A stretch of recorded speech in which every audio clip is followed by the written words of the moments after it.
네, 여러분 안녕하세요. 네, 마가복음 안녕하세요. 9과 예루살렘에서의 논쟁이라는 제목으로 리얼 교과 토의 시작하겠습니다. 기억자는 마가복음 11장 25절인데요. 우리 모니터 씨 읽어주십시오. 서서 기도할 때 아무에게나 혐의가 있거든 용서하라. 그리하여야 하늘에 계신 너희 아버지께서도 너희 허물을 사하여 주시리라 하시니라. 네, 감사합니다. 이게 이제 굉장히 많은 에피소드들이 있는데 그 중에서 기억절을 마가복음 11장 25절로 정한 것에 어떤 의미가 있는지 생각하면서 한번 가보도록 하겠습니다. 네. 일요일입니다. 승리의 입성. 자, 이제 뭐가 시작돼요? 순환 주간이 시작됩니다. 예수님 공생의 순환 주간. 그 복음서마다 전부 다 순환 주간을 일주일밖에 안 되는 기간을 거의 뭐 3분의 1, 4분의 1 반 막 이렇게 다루죠. 몇 년 동안 되는 거 분량에 비하면 어마어마하게 다룹니다. 그래서 중요하다는 얘기죠. 자, 그래서 예수님께서 이제 마가복음 11장 초반부에 보니까 입성을 하시잖아요. 네. 순환 주간의 네. 첫째 날인데 그게 무슨 요일입니까? 일요일. 아, 그 일요일이죠. 그 일요일인 줄은 우리가 어떻게 알 수 있어요? 주일 중 첫째 날. 네? 어디? 아니. 그게 어디 있더라? 요한복음에서 네. 요한복음에서 이 이야기가 나오는 12장 말씀 12장에서 처음에가 그 유월절 엿새전 배단이라고 했고 그 이튿날 이제 나귀를 타시는 게 나오기 때문에 네네. 유월절 엿새전이면은 토요일이고 네. 그리고 그 다음 날이니까 일요일이에요. 완벽합니다. 네, 뭐 그렇게 해도 되고, 지금 되게 완벽한 성경들을 제시했고, 그렇게 해도 되고, 그렇지 않다 할지라도 다른 복음서에서도 그냥 역주행을 해보면 됩니다. 일요일 날 부활하시고, 그 전날 무덤에 계시고, 이렇게. 예, 차근차근 사건별로 이렇게 돌아가면 다 찰 수 있습니다. 일요일입니다. 그러니까 순환주의 첫째 날이 시작되는 거예요. 자, 그런데 입성을 하시는데 예루살렘 들어가시는데 6월절에 왜 갑자기 예수님께서 뭐 타는 걸 본 적이 없잖아요, 지금까지 우리가. 배 타는 네. 것밖에는 그죠? 근데 갑자기 왜 나귀를 타려 하셨습니까? 나귀를 끌고 오라 하셨어요?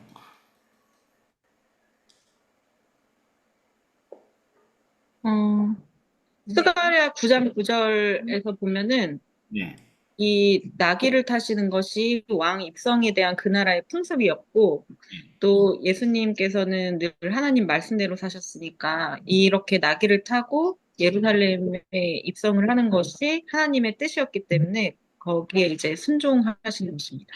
그렇죠. 그러니까 제자들 입장에서는 갑자기 안 하던 일을 하시네 이러면서 가슴이 붕 또 바람이 확 들어왔단 말이에요. 네, 왜? 다 알거든. 나귀 타고 입성하겠다는 건 왕행차라는 것을 그 사람들은 다 알거든요. 그 동네 사람들은. 그래서 야, 드디어 예수님이 드디어 마음을 먹으셨구나. 이렇게 생각하고 소문을 막 퍼뜨리고 다녔는데 제자들은 가면서 실제로 예수님은 전혀 그런 게 아니고 예언된 말씀을 그때 이루려고 하시려고 그렇게 하신 거죠. 그래서 남들이 볼 때 어떻게 보였다 할지라도 예수님의 마음은 변한 게 하나도 없다. 그분은 한결같이 하나님의 입으로 나오는 모든 말씀으로만 사신 분이죠. 근데 이런 모습은 누구를 위해 보이시는 거예요? 우리를 위해서 하시는 것입니다. 우리가 어떻게 살라고요? 말씀에 잘 따라 순종하러 살라. 네, 아버지의 말씀대로 살길 바라시는 거예요. 그래서 그런 길을 가신 것이죠. 그 중요한 거죠. 아버지의 뜻대로 사는 것이. 복음을 믿는 사람들이. 왜? 나더러 주여 주여 한 자마다 천국에 다 들어가지 않으니까. 아버지 뜻대로 행한 자가 들어간다고 얘기하죠. 마태복음 7장 21절. 그죠? 네. 그래서 사람들이 자꾸 이걸 분리를 해. 우리가 어떻게 하나님의 아들이 되는가? 예수님 믿으면 된다. 이렇게 얘기하잖아요. 영접하는 자 곧 그를 믿는 자는 하나님의 아들이 되는 권세를 주셨다. 요한복음 1장에. 그런데 그게 곧 무슨 얘기예요? 모든 삶을 아버지의 뜻대로 행하는 것이 예수님을 영접한다는 뜻이에요. 알겠죠? 네. 네. 예수님이 그랬잖아요. 하나님의 아들이 되는 사람들에게 아버지의 뜻대로 행한 자가 내 형제고 내 자매가 된다. 그게 아버지 아들이 된다는 얘기죠. 그죠? 마태복음 10장 50절에. 그래서 복음을 따른다, 복음을 믿는다라는 것은 그냥 나 예수님 믿고 천국 간다 이런 얘기 아닙니다. 복음을 따른다, 믿는다는 것은 내 뜻을 버리고 이제는 아버지의 뜻을 따르게 되었다. 이게 복음을 믿는다는 말의 정의인 것이죠. 자, 그럼 다음 질문입니다. 근데 이제 나귀를 타긴 타시는데 약간 이 좀 면이 안 서는 게 뭐예요? 빌려 타시는 거예요? 인력. 그걸 또 빌려요. 그죠? 빌려오라 그랬어요. 그죠? 사오라는 것도 아니었어. 가가지고 나귀 괜찮은 거 하나 사와라. 재정해서, 우리 재정해서, 복음 재정해서. 뭐 이렇게 한 것도 아니고, 그죠? 네. 빌려오라고 하셨단 말이에요. 근데 빌려오셨는데 딱 보니까 권위가 없어 보여요. 되게 권위가 있어 보여요. 권위가 있어. 이유가 뭐죠? 다 빌려 쓰는데? 주가 쓰시겠다 하라 했는데 순종해서. 아, 그래서 권위가 있다. 사실 그게 말이 안 되잖아요. 남의 집에 가가지고 나귀를 딱 푸는데 당신들 뭐야? 이렇게 얘기하면 주가 쓰시겠다. 아, 예, 뭐 이렇게 되지 않잖아요, 보통. 그렇죠. 그죠? 그런 말 하면은 뭐 미쳤어? 뭐 이렇게 하면서 역설잡이다 이렇게 돼야 되는 게 그죠? 네. 그래서 제가 어느 차를 외제차를 딱 문을 따가지고 시동을 탁 걸어가지고 딱 가려고 그러는데 차 주인이 와가지고 뭐 하는 거예요? 그러게 다 주가 쓰시려고 그러는 겁니다. 이렇게 하고 끌고 사람들이 인정해줘요? 아니, 인정 안 하죠. 아니요. 아, 그러시면 쓰셔야죠. 이거 저기 스마트 키 이것도 갖고 가서 이렇게 하면서 줘요? 안 줘요. 아니요. 그러니까 이건 뭐냐? 예수님이 말도 안 되는 예언을 하신 거지요. 그렇게 하면 이렇게 될 건데 이렇게 얘기하면 다 될 거다. 음.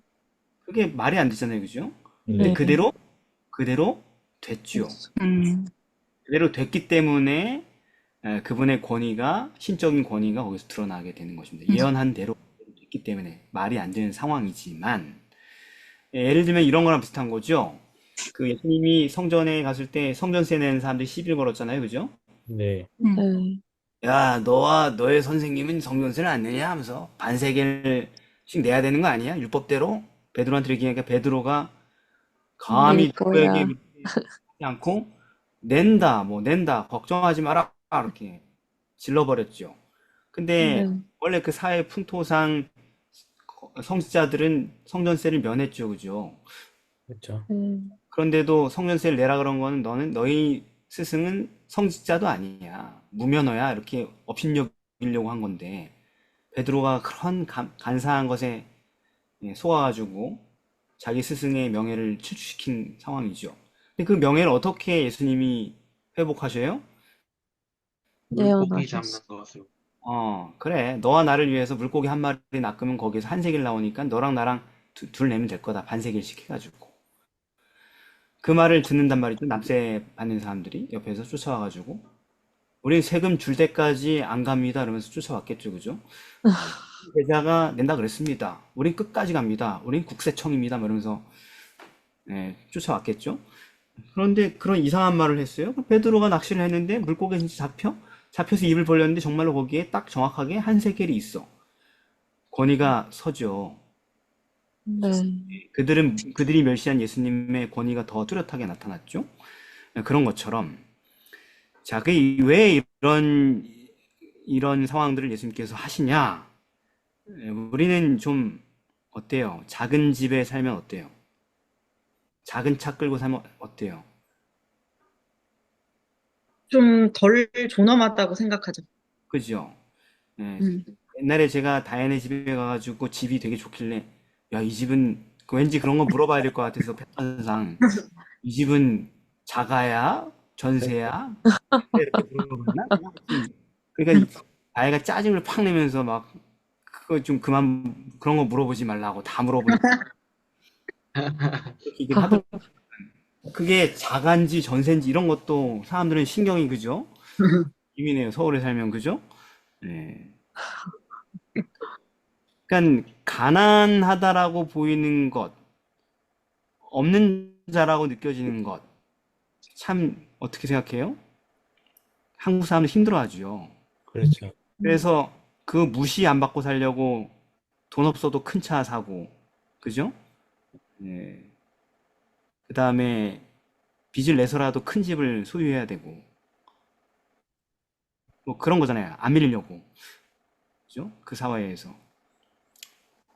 그래서 그 경쟁에 우리 그리스도인들로 잘 휩쓸립니다. 사실 뭐 별 다르지도 않아요. 네. 그리고 이제 집이 조그만 하면은 서울에서는 목회자들이 방문 오는 것도 부담스러워해요. 살아보니까. 네. 목회자들도 그렇더라고요. 조그만 집에는 잠깐 있다 나오더라고요. 근데 이제 큰 집에 가면은 2시간씩 앉아 있고 오고 막 그런 걸 저도 봤어요. 그러니까 그러겠어요. 확실히 사람들이 힘들겠어요. 어떤 분들은, 어떤 장로님은 제가 그 집에 방문 온 첫 목사라는 거예요. 자기네가 거기 산 이후로. 어떤 장로님들은. 그래서 왜 그러냐니까 부끄러워서 안 불렀다는 거 사람들이 집 뭐라 그럴까 봐. 근데 목사님 불러도 괜찮을 것 같아 불렀다 이렇게 얘기하시더라고요. 예. 저도 약간 없어 보이니까 뭐 그게 너무 힘들어요. 신경 쓰이고 사는 게.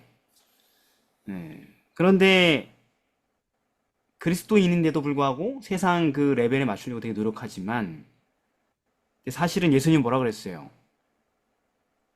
우리가 모든 탐심을 물리치고 세상 부귀 영화에 관심 끄고 살라고 하죠. 네. 근데 그렇게 살면 루저 같잖아. 그렇죠. 예. 그렇게 살면 루저 같잖아요. 남자들은 더 관심 없을지 모르고 여자들은 더 예민하거든. 입는 것부터 시작해서 뭐 별걸 다 꾸며야 되거든요. 남들이 어떻게 평가하느냐를 신경 쓰기 때문에.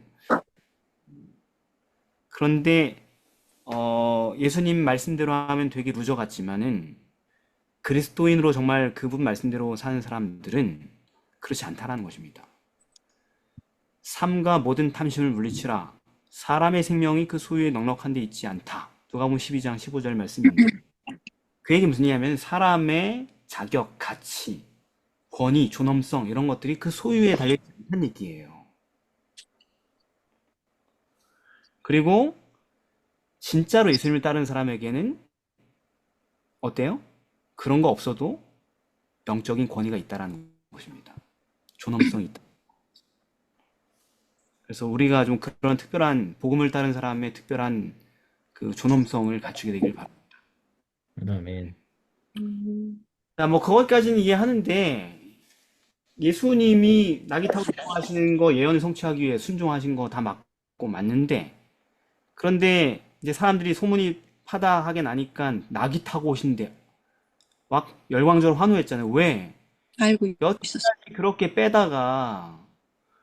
여태까지 그렇게 빼다가 자기네들이 왕 삼으려고 그렇게 노력했는데 그렇게 빼시다가 그분이 나귀를 직접 타고 오니 기분이 어때요? 너무 너무 좋죠. 예, 꿈꿨던 상황이잖아요.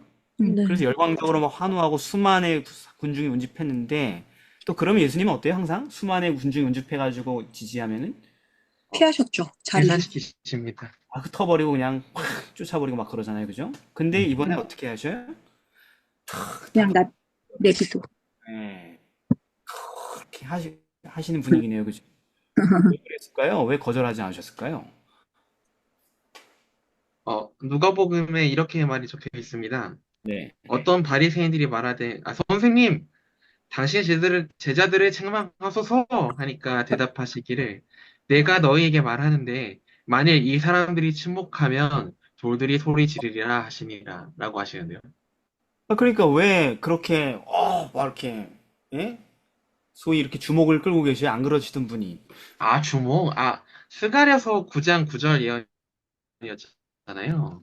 예, 근데 그 뒤에 이어지는 이야기가 예, 또 너로 말할진대 너의 언약의 피로 말미암아 네, 내가 너 갇힌 자들을 물 없는 구덩이에서 놓았나니 갇혀 있으나 소망을 품은 자들아 너희는 요새로 돌아올지니라 내가 오늘 이르노라 내가 내게 갑절을 갚을 것이니라 이렇게 얘기하시거든요. 네네. 그래서 사실 그 낙이 타고 들어오시는 왕님께서 그분의 피로 말미암아 우리를 죄인에서 구원하실 거라는 이야기가 스가랴 9장의 예언이었거든요. 네, 그래서 사실 낙이 타고 들어오신다라는 얘기는 이제 곧 십자가가 임박했다라는 강렬한 신호였던 셈인 거죠. 그렇죠. 그래서 네. 그래서 왜 열광적인 지지를 이렇게 주목을 받으셨냐고요. 그러니까 이런 한우가 결국은 예수님을 십자가로 이끌게 될 거니까 바리새인들의 어떤 이제 질투심을 완전히 증폭시켜가지고 그래서 뭐 하시려고? 죽으시려고. 아니, 이렇게 요란하게 꼭 죽으셔야 돼요? 아, 예언을 성취시키시려고. 아, 여러분, 다 어? 맞는데, 한 가지 중요한 게 빠졌어요. 그 십자가의 죽음에 온 나라의 이목을 집중시키려고. 알겠죠? 무슨 말씀인지.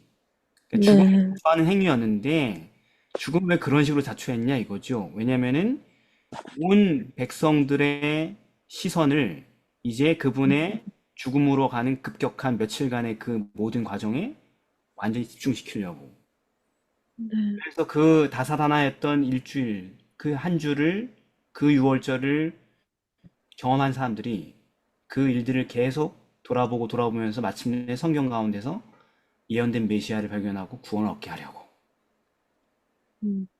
그러니까 우리가 복음을 믿는 사람들이 기본적으로 다른 사람들의 주목을 끌고 인기 있고 뭐 인기 유튜버가 되고 이런 데 관심 없어요.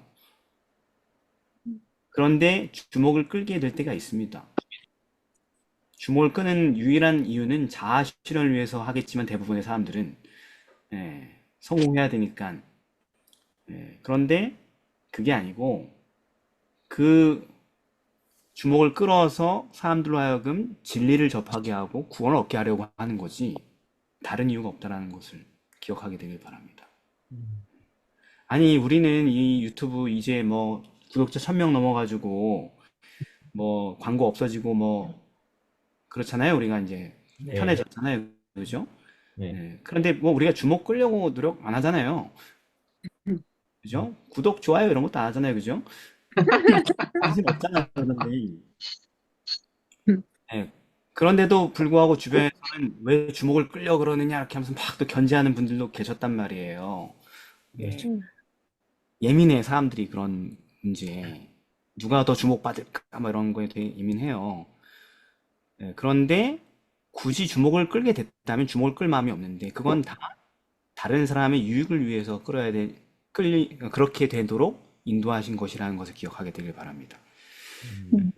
자, 네. 그 다음에 좀 한 가지 짚고 넘어갈 부분은 뭐냐면은 11절이에요.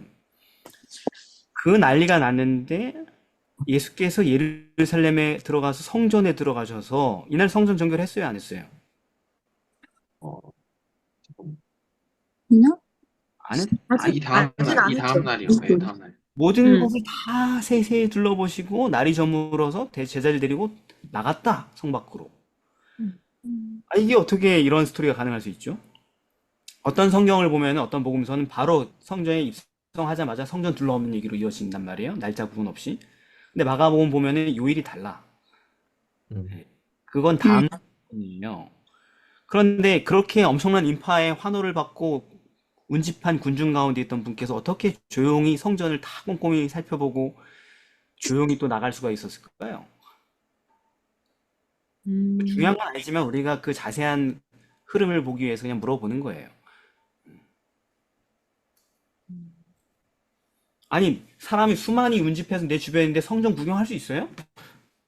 하나씩 다? 어렵죠. 아니요? 또 어떻게 된 거예요, 도대체? 또 갑자기 기분이 바뀌셔가지고 다시 보내셨나? 누가복음 19장에 보면은 41절 가까이 오사 성을 보고 보시고 오시며라는 구절이 있는데, 그러니까 이거는 예수님의 승리의 행렬은 그 예루살렘 도성으로 내려가는 고개에서 끝이 났고 거기에서 예수님의 성전을 바라보시고 우신 거였다고 나와 있습니다. 그래서 그분은 그곳에서 은밀히 빠져나와서 조용한 성전을 방문하셨다라고 되어 있습니다. 되어 있다고요, 이렇게? 네, 어디에요? 시대 소망에. 아, 그래요. 뭐 시대의 소망 얘기하면 할 말 없죠. 네, 완벽한. 누가복음에도 있잖아요, 이렇게. 자, 좋아요, 좋아요. 예, 좋아요. 그러니까 성경을 봤을 때 예루살렘의 그 승리 입성이 입성을 했어요? 아니면 입성하기 전에 끝났어요? 하기 전에. 예, 왜냐면 그 도성을 바라보고 울었다라는 얘기까지 나오잖아요. 그죠? 군중들의 둘러싸여서 그 도성으로 내려가는 그 고개에서 도성을 보면서 우셨단 말이죠. 그러니까 아직 성문으로 들어가지 않은 거잖아요, 그죠? 네. 그 네. 자리에서 여러 가지 문제가 생겼죠. 반대하려고 나온 종교 지도자들, 그 다음에 성전에 있다가 소문 듣고 운집한 군중들 다 그죠. 예. 그래서 거기서 되게 뭐죠? 소란이 있었죠, 굉장히. 예. 그리고 나서 갑자기 예수님이 성전으로 이동했다는 얘기예요. 그 얘기 무슨 얘기냐면 그 소란 속에서 예수님만 빠져나와서 제자들과 아웅다웅한 반대파와 찬성파 아웅다웅한 거기에서 나와서 조용히 들어가서 성전을 다 둘러볼 수 있었는데 성전이 뭐 가축 시장 같이 되고 막 난리가 나잖아요, 원래 보통. 네. 그런데 어떻게 다 돌아볼 수 있어요, 조용히. 성전에 이렇게 사람이 많은데. 다 뭉쳐서 아웅다웅 하고 있었기 때문에 가능했다고 봐요. 그렇죠. 성전 내부에 있었던 그 많은 인파들이 전부 다 예수님이 입성하러 나가는 그 성전 바깥으로 성 바깥으로 전부 다 인파가 몰려 나갔기 때문에 성전이 한산한 상황이기 때문에 그게 가능했다라는 것을 우리가 알 수 있겠죠. 자, 그래서 이제 월요일로 넘어가겠습니다. 저주받은 나무와 깨끗해진 성전. 네, 요거는 이제 그 다음 절부터잖아요. 몇 절부터입니까? 2절. 12절이죠. 네. 12절. 자, 그럼 무슨 날이래? 무슨 날? 이튿날, 다음날, 이튿날이니까 무슨 요일이에요? 월요일 월요일. 같습니다. 이제 월요일 다음 날로 넘어온 거예요, 스토리가. 승리 입성은 일요일 날 끝났고. 근데 이제 여기 본문에 또 마가복음의 특징인 샌드위치 구조가 나오는데 어떻게 샌드위치 구조가 있습니까? 11장 12절에서 14절 무화과 나무를 저주하신 15절부터 19절 성전 정결에 대한 얘기, 그 다음에 20절부터 21절까지 무화과가 마른 사건이 나오고, 그 다음에 22절부터 26절까지 믿음과 기도의 중요성에 대해서 가르치고 계십니다. 아니, 그걸 따로 얘기할 필요 없죠. 그래서 25절. 저는 그거를 따로 뗐는데. 그럼 샌드위치 구조가 아닙니다. 네, 샌드위치는 빵, 치즈, 빵 이렇게 얘기하셔야 되니까 그죠? 네네. 빵, 저주받은 무화과 나무, 치즈, 강도의 소굴이 된 성전 정결, 그죠? 그 다음에 다시 빵, 저주받아서 죽은 무화과 나무 이렇게 하면 되겠죠, 그죠? 네. 네. 자, 그러니까 이 샌드위치 구조를 봤을 때 무화과 나무 이야기에 그 치즈가 성전 강도의 소굴이 된 성전 얘기가 낀 이유가 뭐예요? 어떤 연관성이 있습니까? 이 무화과 나무가 바로 유대인들이라는 것을 그렇죠. 즉 열매가 없어서 저주를 받아 죽은 무화과 나무는 그럴듯한 외양을 과시하지만 속은 더러운 욕망으로 가득 찬, 그래서 마침내 성전과 함께 멸망할 유대인들을 상징하는 것이다. 이런 얘기를 하려는 의도인 거죠. 그죠? 본문이. 관련성이 있다. 따로 떼놓고 보면 안 된다. 라는 얘기죠. 자, 근데 이제 다시 무화과 나무 이야기로 돌아가면은 12절부터 14절 보면은 그 무화과 나무에서 좀 열매를 찾으려고 했는데 없었죠. 네. 네. 근데 열매가 없는 게 당연했죠. 왜? 그때는 뭐가 아니니까? 무화과가 일절. 때가 아니었어. 내가 6월절이 수확할 때가 아니라서 무화가 없었으니까 그 나무가 뭐 잘못한 거 있습니까? 없죠. 그죠? 네. 근데 왜 무화과 나무에 그렇게 심한 말씀을 하셨죠? 너는 그냥 영원히 죽어야 된다. 너무 시비가 너무 과한 거 아니에요? 예수님? 네? 아니, 없을 수도 있지. 원래 없을 때인데. 아니, 지나가다가 죄 없는 무화과 나무 붙들고 있어, 없어. 다 내놔 이렇게 했는데 없어. 너는 그냥 말라 죽어라 이렇게. 영원히 뭐 좀 근데, 이상하잖아요. 그죠? 근데 얘는 잎이 무성했잖아요. 근데요? 그래서 무화과 나무의 특징은 잎이 나기 전에 열매가 나오는 게 특징인데, 얘는 잎이 무성했는데 열매가 없었다는 거죠. 그래서 예. 네. 그래서 뭐요? 그래서 예수님께서 이렇게 이렇게 비유를 보여주신 거는 더 상징적인 그런 의미가 있어서였죠. 아니, 그래가지고. 그래도 네. 그 상징적인 의미를 해석을 해줬어요, 안 해줬어요, 제자들한테? 나중에 해줬죠. 나중에 언제 그런 뒤에. 해석해줬어? 이게 무화과는 뭐고 열매는 뭐 어디 있어 그런 얘기가? 음, 안 해주신 건가? 안 해주셨네. 없어요. 음. 해설이 없어. 주님 이게 음. 무슨 비유가 무슨 뜻입니까? 이런 얘기 없잖아요, 그죠? 무화과는 나무는 뭐요? 열매는 뭐 잎사귀는 뭐요? 없잖아요. 그러니까 그 해석 없이 보니 애들 입장에서는 얼마나 충격적인 말도 안 되는 정말 시비예요, 이게. 그죠? 아니, 네. 무화과 나무, 그래, 이해했어. 잎사귀가 무성하면 열매가 있어야 되는 거예요, 원래, 무화과는. 예, 무화과가 엄청 많아야 되는 거지. 왜냐면 무화과는 잎사귀가 나기 전에 열매가 맺히니까. 그 무성한 잎사귀는 수많은 무화과를 있어야 돼. 근데 없어. 그건 이해돼요. 왜 이 무화과 나무가 이상한 나무인지. 아니, 그래도 이렇게까지 심한 말을 해야 돼요? 저주를 하고? 유대인들을 향해서 한 말이라서 그 열매가 없고 그런 잎사귀만 무성한 네. 그런 모습을 그 유대인들에게 하실 말씀을 그렇게 하신 거 아닌가요? 그렇죠. 일단 이게 이상한, 특이한 무화과죠, 그죠? 네, 일반적이지 않은 무화과죠, 되게. 가끔 이런 네. 좀 유전자 조작 같은 상황들이 일어날 수 있단 말이죠. 예. 그런데 이 나무를 지금 유대 민족을 상징화하려고 세팅을 하신 거예요. 나중에 제자들은 알게 되죠, 나중에. 음, 당장은 음, 모르지. 음, 일단 잔과 대접의 겉은 깨끗이 하되 안에는 탐욕과 방탕으로 가득하고 음, 회를 칠한 무담처럼 겉으로는 아름답게 보이지만 속에는 죽은 사람 뼈가 더러운 게 가득하고 겉으로는 사람에게 옳게 보이지만 안으로는 외식과 불법이 가득한 유대 민족을 나타내기 위해서 상징화된 비유로 타겟을 삼으신 거지요. 마치 음, 오늘날의 교회처럼. 아, 이러면 또 기분 되게 나빠한단 말이에요, 사람들이. 뭐 우리가 그러냐고. 우리가 그래요. 다 그래, 다. 교회는 다 그래, 하나부터 열까지. 그렇게 얘기하잖아요. 우리는 다르다, 교회는. 우리 예수님의 세상하고 다르다, 이렇게 다들 공언하잖아요, 어느 교회나. 아니, 그래요, 안 그래요? 그래요. 그래요. 설교 들으러 가보면 설교단에서 고상한 얘기 하잖아요. 우린 다르다고. 네, 근데 겪어보면, 똑같아요. 안 잘라. 교회 다니는 사람 겪어보면 전혀 세상보다 더하지, 막. 안 잘라. 예. 그럼 똑같잖아요. 열매 없는 무화과 나무랑 똑같잖아. 입만 무성한. 음. 그죠? 감동이 될 네. 만한 사람이. 예. 오늘날의 교회랑 똑같아, 똑같아.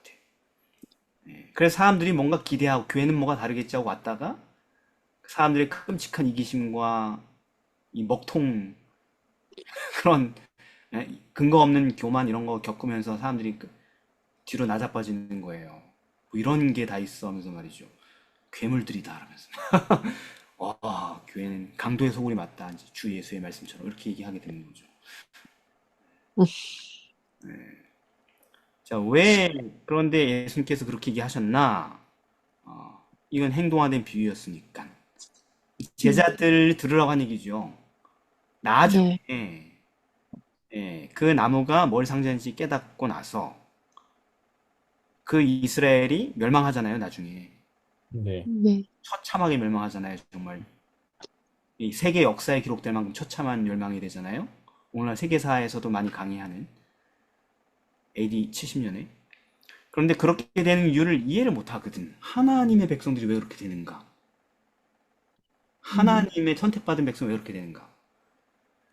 그 멸망과 그 멸망의 이유를 제자들에게 미리 알려주려고 이런 행동화된 비유를 하신 거다. 아시겠죠? 네. 그러니까 우리는 택함 받은 교회요 이런 얘기 함부로 하는 거 아니에요. 음, 자기네가 택함 받은 교회라고 하는 교회들 한번 대보세요. 가톨릭 교회가 택함 받았다 그러지, 그지? 음, 자기네 지상의 유일한 보편 교회라고 주장하죠. 음. 또 누가 자기네가 특별한 택함 받은 남은 교회라고 얘기해요. 신천지. 편지. 신천지가 그러지, 그지? 신천지. 아우, 신천지 사람들이랑 얘기하면 정말 설득을 해도 막 고집을 부려 막. 자, 그 다음에 또 누가 그래요? 하나님의 교회.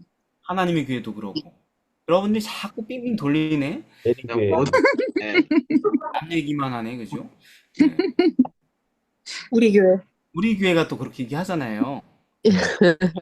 그게 사실이에요, 틀렸어요? 하나님께서 택한 교회 맞아요, 아니에요? 맞습니다. 맞죠? 맞지. 유대인도 택한 받은 백성 맞잖아요. 그죠? 네. 맞아요. 근데 그게 중요한 게 아니라니까요. 택함 받은 거 가지고 뭐 이렇게 어깨에 힘을 주고 다니냐 이거지. 그건 중요한 게 아니에요. 뭐가 중요해요? 잎사귀가 잘 갖춰진 게 중요한 게 아니야. 열매. 열매. 열매가 없으면 택합받는 교회도 멸망하는 거예요. 아니에요? 맞아요. 아니, 맞습니다. 유대 교회가 택함 받았는데 수천 년 동안 멸망했잖아요. 네. 우리가 정말 택함 받았다고 해도 성경을 그걸 입증한다 할지라도 그건 중요하지 않아요. 거기에 걸맞는 열매를 맺지 않으면은 확실하게 멸망하는 거예요. 예, 역사에 이미 있었던 것처럼. 근데 자꾸 잎사귀 자랑을 한단 말이지, 우리가. 우리는 남은 교회라고. 우리는 뭣도 있고, 뭣도 있고, 뭣도 지키고. 그 잎사귀 아무리 자랑해봤자 불리해요. 차라리 뭐가 유리해요? 잎사귀가 없는 게 유리해. 왜? 그 수많은 밭에서 열매가 없는 나무들이 다 열매가 없었는데 다 저주받지 않았거든. 음, 왜? 그 친구들은 잎사귀도 없었기 때문에 맞아. 저주받지 않았어요. 그죠? 네. 음. 열매를 보여주지 않을 거면 잎사귀 자랑하지 말자. 음. 이겁니다. 그게 진짜 복음이라는 것이죠. 복음은 안에서부터 변화돼서 겉으로 나오는 거죠. 네. 겉을 그럴듯하게 만들어가지고 사람 속여가지고 등쳐먹는 게 복음이 아니죠. 그죠? 속엔 보여줄 거 없는데. 근데 자꾸 우리가 속에 보여줄 게 없으니까 겉을 꾸며가지고 뭘 하려고, 선교하려고 하는 경향이 있단 말이에요. 거기에 너무 많은 에너지와 세월을 보냈죠. 우리 모두가 다. 다 내려놓고, 열매, 잎사귀 전부 다 가지치기해서 싹 쓸어버리고, 뭐에만 집중하면 돼요? 열매. 잎사귀는 필요 없어요. 열매만 있으면 돼요. 그게 우리가 지금 집중해야 될 부분인 것이죠. 자, 그러니까 예수님이 답지 않게, 그분답지 않게 그런 얘기를 하신 건 다 이유가 있고, 사랑의 배려가 있고, 그런 것입니다. 그리고 그렇게 얘기한 거는 멸망을 확정짓기 위해서 그렇게 하신 거예요. 멸망을 피하라는 경고예요. 멸망을 피하라는 강한 경고셨죠. 네. 자꾸 이렇게 교회의 현실 문제를 있는 그대로 지적을 하고 드러내면 왜 이렇게 발작을 하는 거예요, 사람들이? 왜 그걸 교회를 공격하는 거라고 생각해요? 그죠? 그러게요. 선지자들도 예수님도 사도도 교회를 공격해가지고 죽으셨잖아요, 전부 다. 네. 교회를 공격한다라는 것과 교회의 죄를 그냥 있는 그대로 드러낸다는 건 전혀 다른 문제인 것이죠. 네. 교회가 잎사귀를 촥 가려는데 멀쩡한 것처럼 꾸며주고 옆에서 아 훌륭하다 그렇게 동조하는 것이 교회를 돕는 게 아니에요. 죄 그대로 우리가 이런 죄가 있습니다라고 고백하는 게 구원에 더 가까운 길인 거죠. 그죠? 네. 자, 그래서 예수님이 성전 정결을 이제 하셨잖아요. 그죠? 들어가서. 네. 근데 구체적으로 어떤 일을 하신 게 성전 정결을 하신 거예요? 읽어보니까 17절부터 쭉 보니까 음, 16절부터죠, 그죠? 15절부터 5절. 17절까지 뭘 하셨어요? 뭘 하신 게 성전 정결이에요? 교회를 조용하게 하신 거? 아, 그럼 우리도 좀 교회에서 얘기하는 사람들 막 쥐잡듯이 하면은 성전 정결. 아, 교회에서 성직자들이 어떤 돈벌이로 계속 그 제사 재물을 사고 팔고 했었던 것들, 그리고 예배의 의미를 잊어버리고 그냥 계속 제사 재물만 쓸데없이 희생되게 했었던 것들, 이런 것들을 이제 그만하게 멈추게 해서 이 사람들이 진정으로 뭔가 예배를 드릴 수 있도록 하게 해주신 게 성전 정결이 아니었을까요? 1차 맞아요, 적으로 맞아요. 여기 보면은 다 뭐야? 매매하는 자들 쫓아냈다. 돈 받고는 뭐 다 뭐예요? 장사하는 것들 전부 다 싹 내몰았다는 얘기잖아요, 그죠? 네. 돈벌이에 미쳐가지고 성전을 신성모독하고 있는 그런 사람들, 도구들을 전부 다 싹, 예, 그죠? 왜? 원래의 기능으로 되돌리려고. 원래 기능이 뭐예요? 성전에. 기도하는 집이요. 하는지. 찬미하는 집이요. 그냥 기도하는 집이 아니지. 만민의 기도하는 집. 음, 이사야 56장 7절의 말씀 인용하셨잖아요. 예수님께서 내 집은 만민의 기도하는 집이라 칭함을 받으리라. 그게 무슨 뜻이에요? 만민이 기도를 방해받지 않고 조용히 기도드리고 간다는 얘기인가요? 아니요. 뭐예요? 자기 회개하는 거죠. 그러니까 회개해서 뭐 하는 거예요? 만민이. 구원받는 거. 죄로부터 벗어날 수 있어요. 사함을 그래서 받는. 만민이 거기에서 죄사함을 받고 구원을 얻을 수 있도록 만민에게 개방된 하나님의 집이 성전이었단 말이에요. 누구든지 돈 한 푼 없어도 와서 하나님께 성전에 와서 기도하고 죄사함을 받을 수 있도록 초청하는 구원의 통로가 성전이었죠. 네. 그런 기관이었다고. 영혼을 구원하는, 차별 없이 누구나 구원할 수 있는, 이방인이든 누구든 가난한 사람이든. 그런데 장사하는 인간들이 장사하는 진을 만들어 놓으니까 사람들이 와서 구원을 받을 수 있어요, 없어요? 없어요. 없어요. 예. 사람을 구원하는 그 기능을 회방하고 있잖아요. 그죠? 그것도 사람을 구원하기 위해서 만든 유월절이라는 기간에. 3년 전에도 그랬잖아요. 그죠? 똑같은 일이었잖아요. 네. 그런 3년 전 그 성소 정결과 지금 성소 정결 때 달라진 말씀이 있어요. 그게 뭡니까? 제가 생각할 때는 이번에는 되게 공개적으로 책망을 하셨던 것 같아요. 대제사장, 그러니까 서기관들에게 성전을 강도의 구렬로 만들었다 이러면서.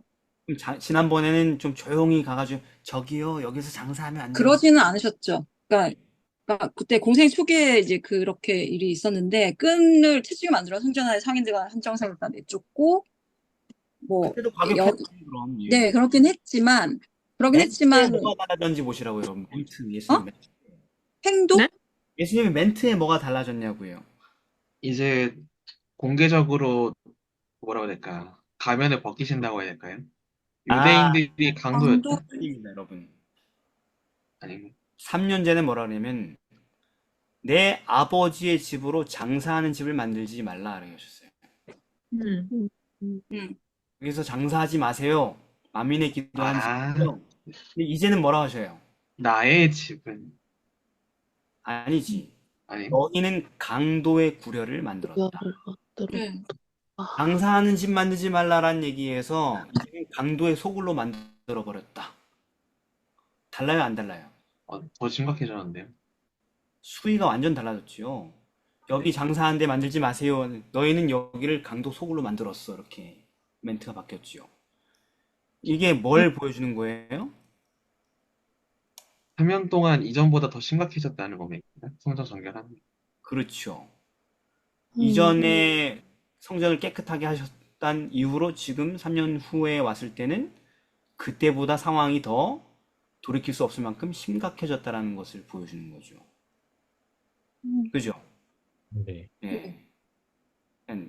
옛날에는 돈벌이에 미쳐가지고 헷가닥 했었다면 지금은 아예 그냥 돈벌이에 미쳐서 성전의 기능 자체를 말살하고 자기들 부정거래와 그 탈취에 완전히 몰두되었다 라는 것입니다. 장사한 사람하고 강도는 다른 거잖아요. 다르죠. 전혀 다르죠. 왜 이렇게 달랐을까? 옛날에 예수님이 성전 정결해 놓고 갔는데 왜 그분이 성전 정결하게 한 교회가 이렇게 망가졌냐고. 예를 들어서 어떤 목사가 어떤 교회 가가지고 그 교회의 타락상을 다 바로잡고 개혁을 했다고 합시다. 그리고 인사이동을 해서 떠났어. 그리고 3년 후에 특별 강사로 추천받아가지고 다시 와봤는데 내가 옛날에 개혁했던 때보다 더 개판이 됐어. 그리고 물 없는 곳으로 다니되 쉴 곳을 얻지 못하고 그것처럼 그거가 뭐야? 그 말씀 일곱 귀신 귀신을 얘기하시는 귀신 거죠?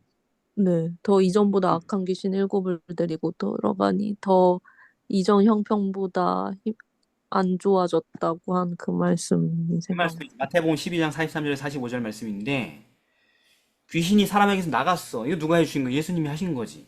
네. 네. 그럼 그 영혼은 되게 깨끗해졌겠죠. 귀신을 그렇죠. 성전을 정결케 한 거죠. 말하자면 그 영혼의 성전을. 그죠? 네.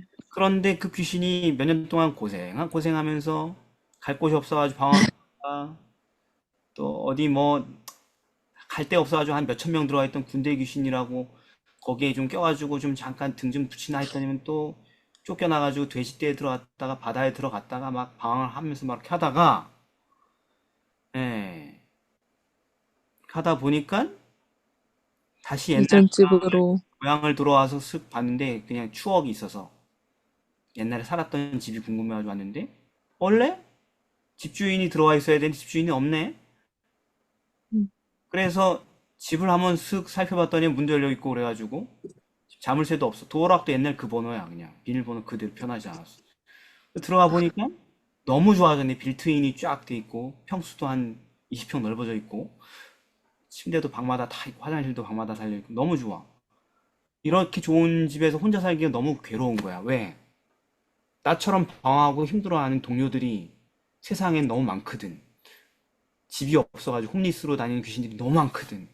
근데 내가 길바닥에서 굴어봤잖아. 그게 얼마나 비참하고 힘든 건지.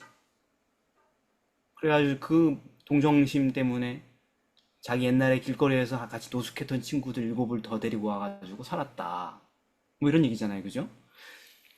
그래서 그게 결국 그 집이 뭐였어? 사람이었죠. 그죠?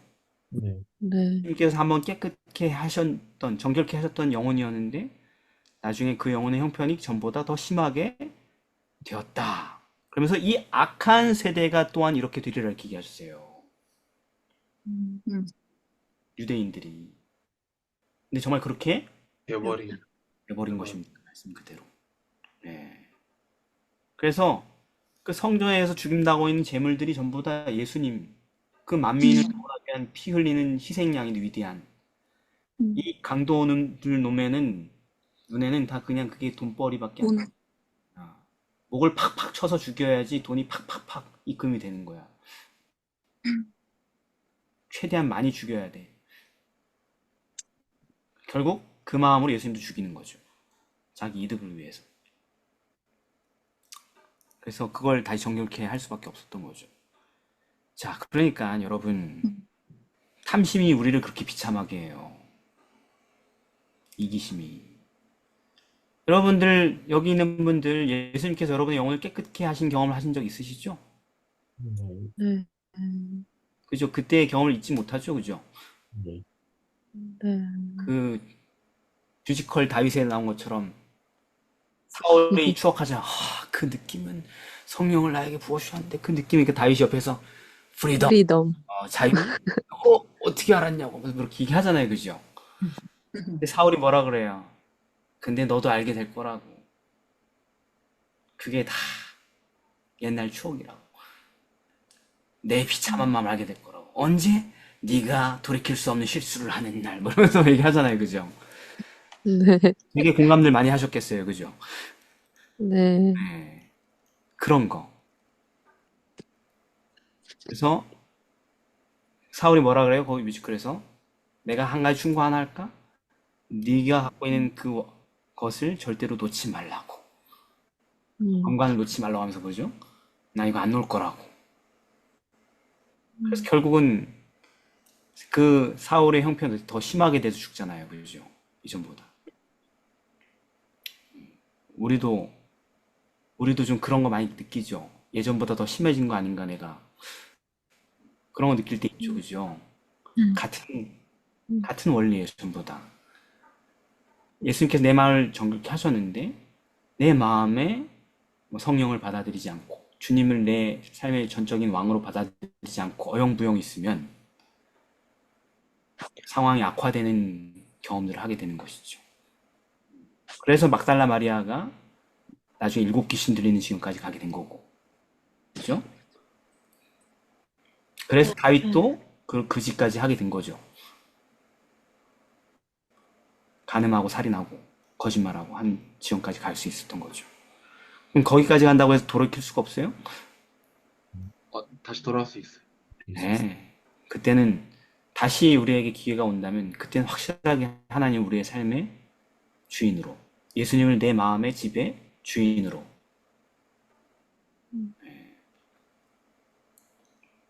모시게 되길 바랍니다. 자, 그런데 이제 제자들이 성령 능력하고 나오면서 가다가 뭘 보게 돼요? 무화과가 무화과나무. 그래서 이제 20절부터 보면은 20절부터 19절부터 보면 성 밖에 나가고 그 다음날 얘기야 또 그죠? 네. 요일이 또 바뀌었어. 그게 무슨 아, 요일이야? 이제 화요일입니다. 화요일이에요. 화요일. 3일 예배 드리는 날 우리로 치면은. 네. 근데 가다 보니까 무화과 나무가 정말 죽어 있네. 하루 만에. 그래서 이제 제자가 얘기하죠. 라피여 보소서 저주하신 무화과 나무가 말랐습니다. 이게 왜 제자들이 이거 왜 이런 말을 했을까요? 신기해서? 아, 첫째, 신기해서. 와우, 신기해요. 둘째, 또 다른 분. 이게 왜 가능한 거지? 어떻게 이런 일이 있을 수 있습니까? 이런 질문. 네. 그런데 여러분들이 성경을 자주 읽다 보면 이게 되게 이상할 거예요. 예수님 그 다음 대화가. 네. 왜냐면은 아까 얘기했죠. 무화과 나무의 저주에 대해서 예수님 설명해 줬어요, 안 해줬어요, 제자들한테. 안 해주셨어요. 안 해줬으면은 제자들 머릿속에 퀘스천에 무슨 단어가 있어야 돼요? 이 육하 원칙 중에서 뭐가 있어야 돼, 원래? 왜?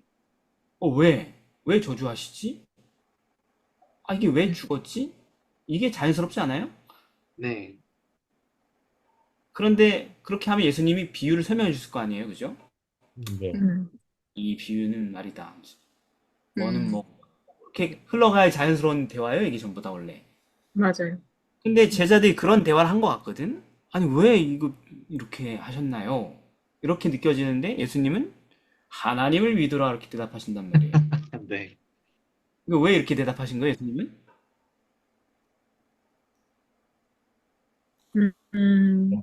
믿으라고 하나님 믿고 이렇게 너희가 이미 음, 왜 이렇게 됐는지 제자들이 그 하루 사이에 알게 된 거 아닐까요? 아닙니다. 그러니까 제자들은 아직도 뭔지 몰라요. 몰라요. 예. 음, 근데 정말 제자들이 결론은? 왜 관심을 가졌어야 돼? 제자들은 다른 데 관심을 가졌어. 이 상황에도. 신기하다. 하우에 관심을 가졌어. 어떻게 이렇게 할 수 있어? 어떻게? 어떻게 이렇게 할 수 있어요? 이거에 관심을 가지는 거야. 왜 이런 이해할 수 없는 행동을 해서 이게 관심이 아니고. 그래서 예수님이 그 대답을 하신 거예요. 어떻게 그렇게 됐냐고 믿음이다. 이렇게 얘기하신 거예요.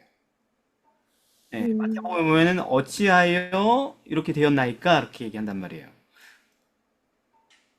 어찌하여 곧 말랐습니까? 마태복음 21장 20절에 이걸 보고 이상히 여기서 어떻게 이렇게 된 겁니까? 이렇게 물어요. 어찌하여. 어찌하여가 왜로도 될 수 있고 우리말에서는 how도 될 수 있는데 이 사람들이 묻고 싶은 건 어떻게 될 수 있습니까? 이렇게 예수님이 기대했던 질문이 아니에요. 아니에요. 예수님은 그분의 능력에 그들이 관심 갖는 것이 지금 그럴 때예요. 지금 화요일이에요. 금요일날 돌아왔어요. 그런데 예수님은 지금 이 대답을 하시면서 다시 그들을 본론으로 이끌고 가실 겁니다. 그러니까 좀 우리도 그래요. 우리도 어때요? 예수님을 복음을 믿는 사람들이 그분의 능력, 나한테 복 줄 수 있는 그분의 능력에 계속 포커스를 맞춘다고요. 내 인생의 죄 문제를 해결해 주시는 하나님의 자비하심, 그 문제 해결에 관심을 갖지 않고 많은 사람들이 복음을 믿을 때 나한테 어떤 축복을 줄 수 있는지에 더 포커스를 맞춘다고. 건강의 축복, 재물의 축복, 뭐 등등등. 지금 제자들이 그런 것처럼. 제자들이 마음이 그런 쪽으로 쏠려 있기 때문에 이렇게 질문하는 거예요.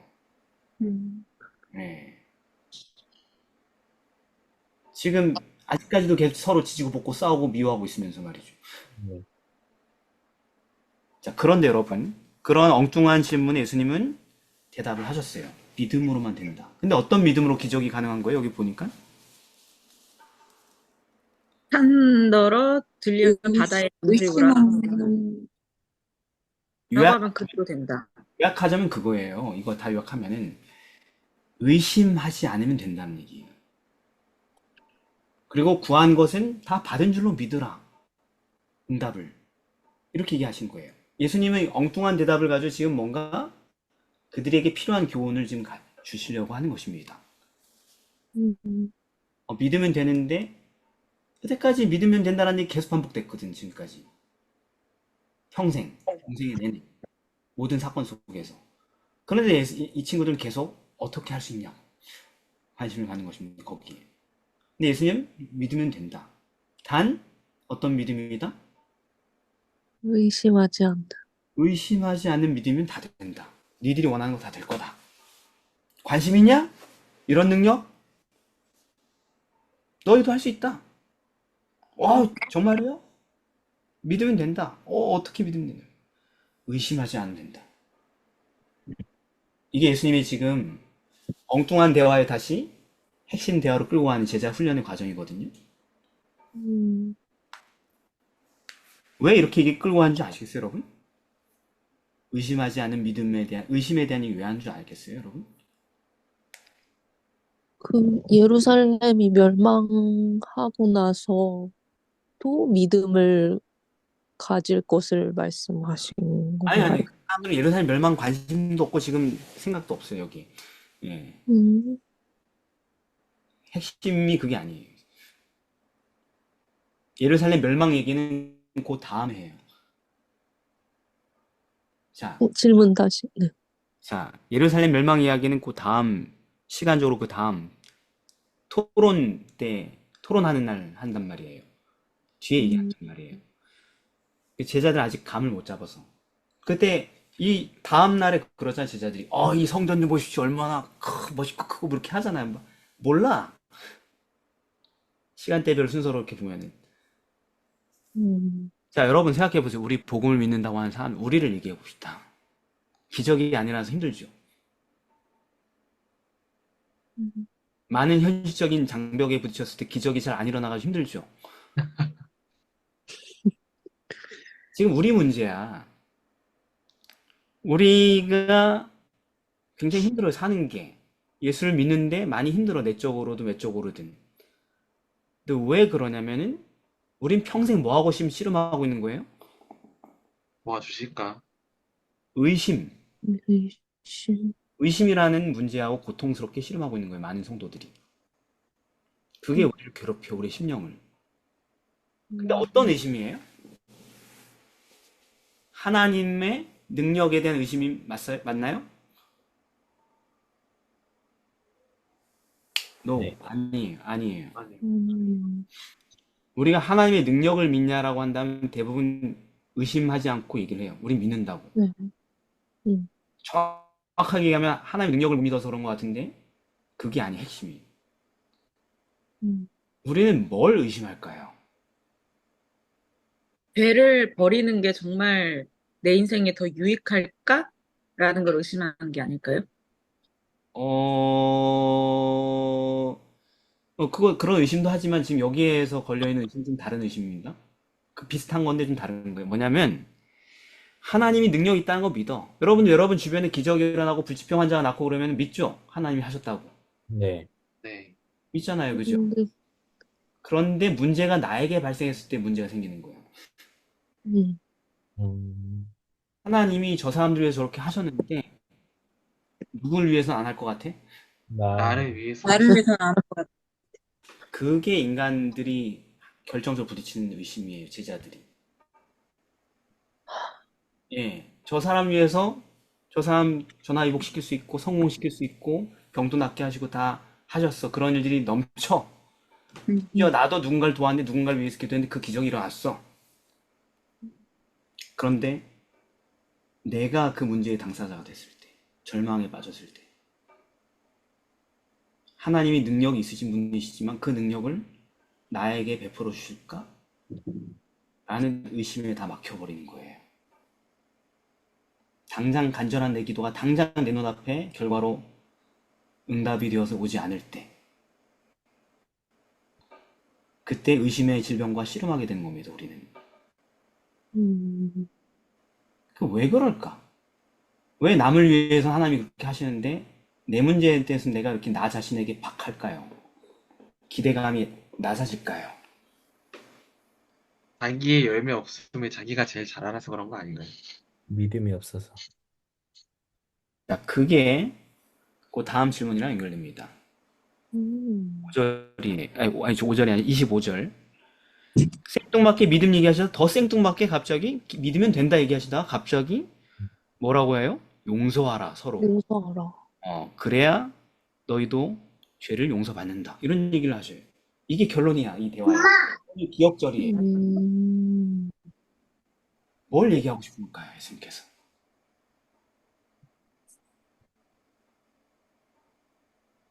제자들이 참 엉뚱한 질문을 했는데 제자들에게 가장 필요한 답으로 지금 끌고 오신 거예요. 그 단 몇 절 만에. 죄? 죄 뭐. 음, 용서 얘기가 왜 나와요, 갑자기? 믿음 얘기하다가. 오늘 이게 기억절이 이에요, 여러분. 용서하여야, 이거 그냥, 이거 그대로 용서해야 기도를 들어주신다고 하셨어요. 그러니까 우리는 실험하고 있다며. 네, 대부분의 죄악의 문제가 누군가를 미워하고 원망하고 그런 부분에 있어서 발생을 많이 하잖아요. 음. 근데 그렇게 마음에 한 점의 어둠이라도 있다면 우리는 계속 믿음을 잃어버리게 되잖아요.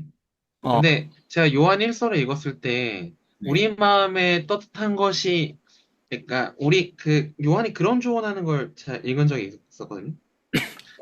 이제 우리가 이거 설정 찾아야 돼. 양심이 우리를 책망하지 않으면 그래. 네, 네. 담대함을 그 얻고 부분에 하나님께 기도할 수 있다고. 그러지. 네, 그 부분에 대한 조언을 요한이 어떻게 알았냐라는 부분이 지금 이 대목인 거 아니에요? 비슷합니다, 여러분. 맞아요. 뭐냐면은 여러분, 우리가 왜 우리 자신에 대해서 자신감이 없을까? 기도할 때 하나님은 그렇게 전능하신데 왜 나한테는 그 전능이 의미가 없을까? 왜냐면은요, 우리 많은 그리스도인들이 아니 거의 다 현대교인으로 치자면 초대교회가 아니라 지금 우리 시대로 치자면 왜 우리가 의심하냐면 기도하면서 의심하냐면 하나님이 나를 전적으로 사랑하신다는 걸 못 믿어요. 하나님이 나를 정말로 완전히 용서하셨다는 것을 믿기를 힘들어해요. 그래서 용서 얘기가 나온 거예요. 용서해야지 용서받는다 얘기를 하신 이유는 뭐냐면은 우리가 용서를 받아야지 용서할 수 있죠, 원래 실제로는. 네. 예. 1만 달란트 빚진 종이 그거 탕감 받았기 때문에 100단위로운 빚진 동료를 탕감해 줄 수 있는 거잖아요. 네. 그런데 우리가 용서하지 못한 이유는 뭐예요? 내가 용서받았다는 확신이 없어서. 그래요. 그 얘기 하시는 겁니다, 예수님이. 음, 예수님은 기도에 대한 얘기할 때마다 용서 얘기를 항상 넣어요. 주기도문 얘기하시고 너희가 사람의 과실을 용서하지 않으면 용서에 대한 얘기를 하죠. 그죠? 네. 이렇게 기도하라. 그러면서 용서 얘기하죠. 그죠? 그 다음에 너희가 땅에서 마태복음 18장에 보면 뭐 두세 사람 연합하여서 무엇이든 구하면 하늘에서 이루어질 것이다. 얘기한 다음에 끝에 서로 중심으로 서로 용서해야 된다. 그렇게 얘기하신단 말이에요.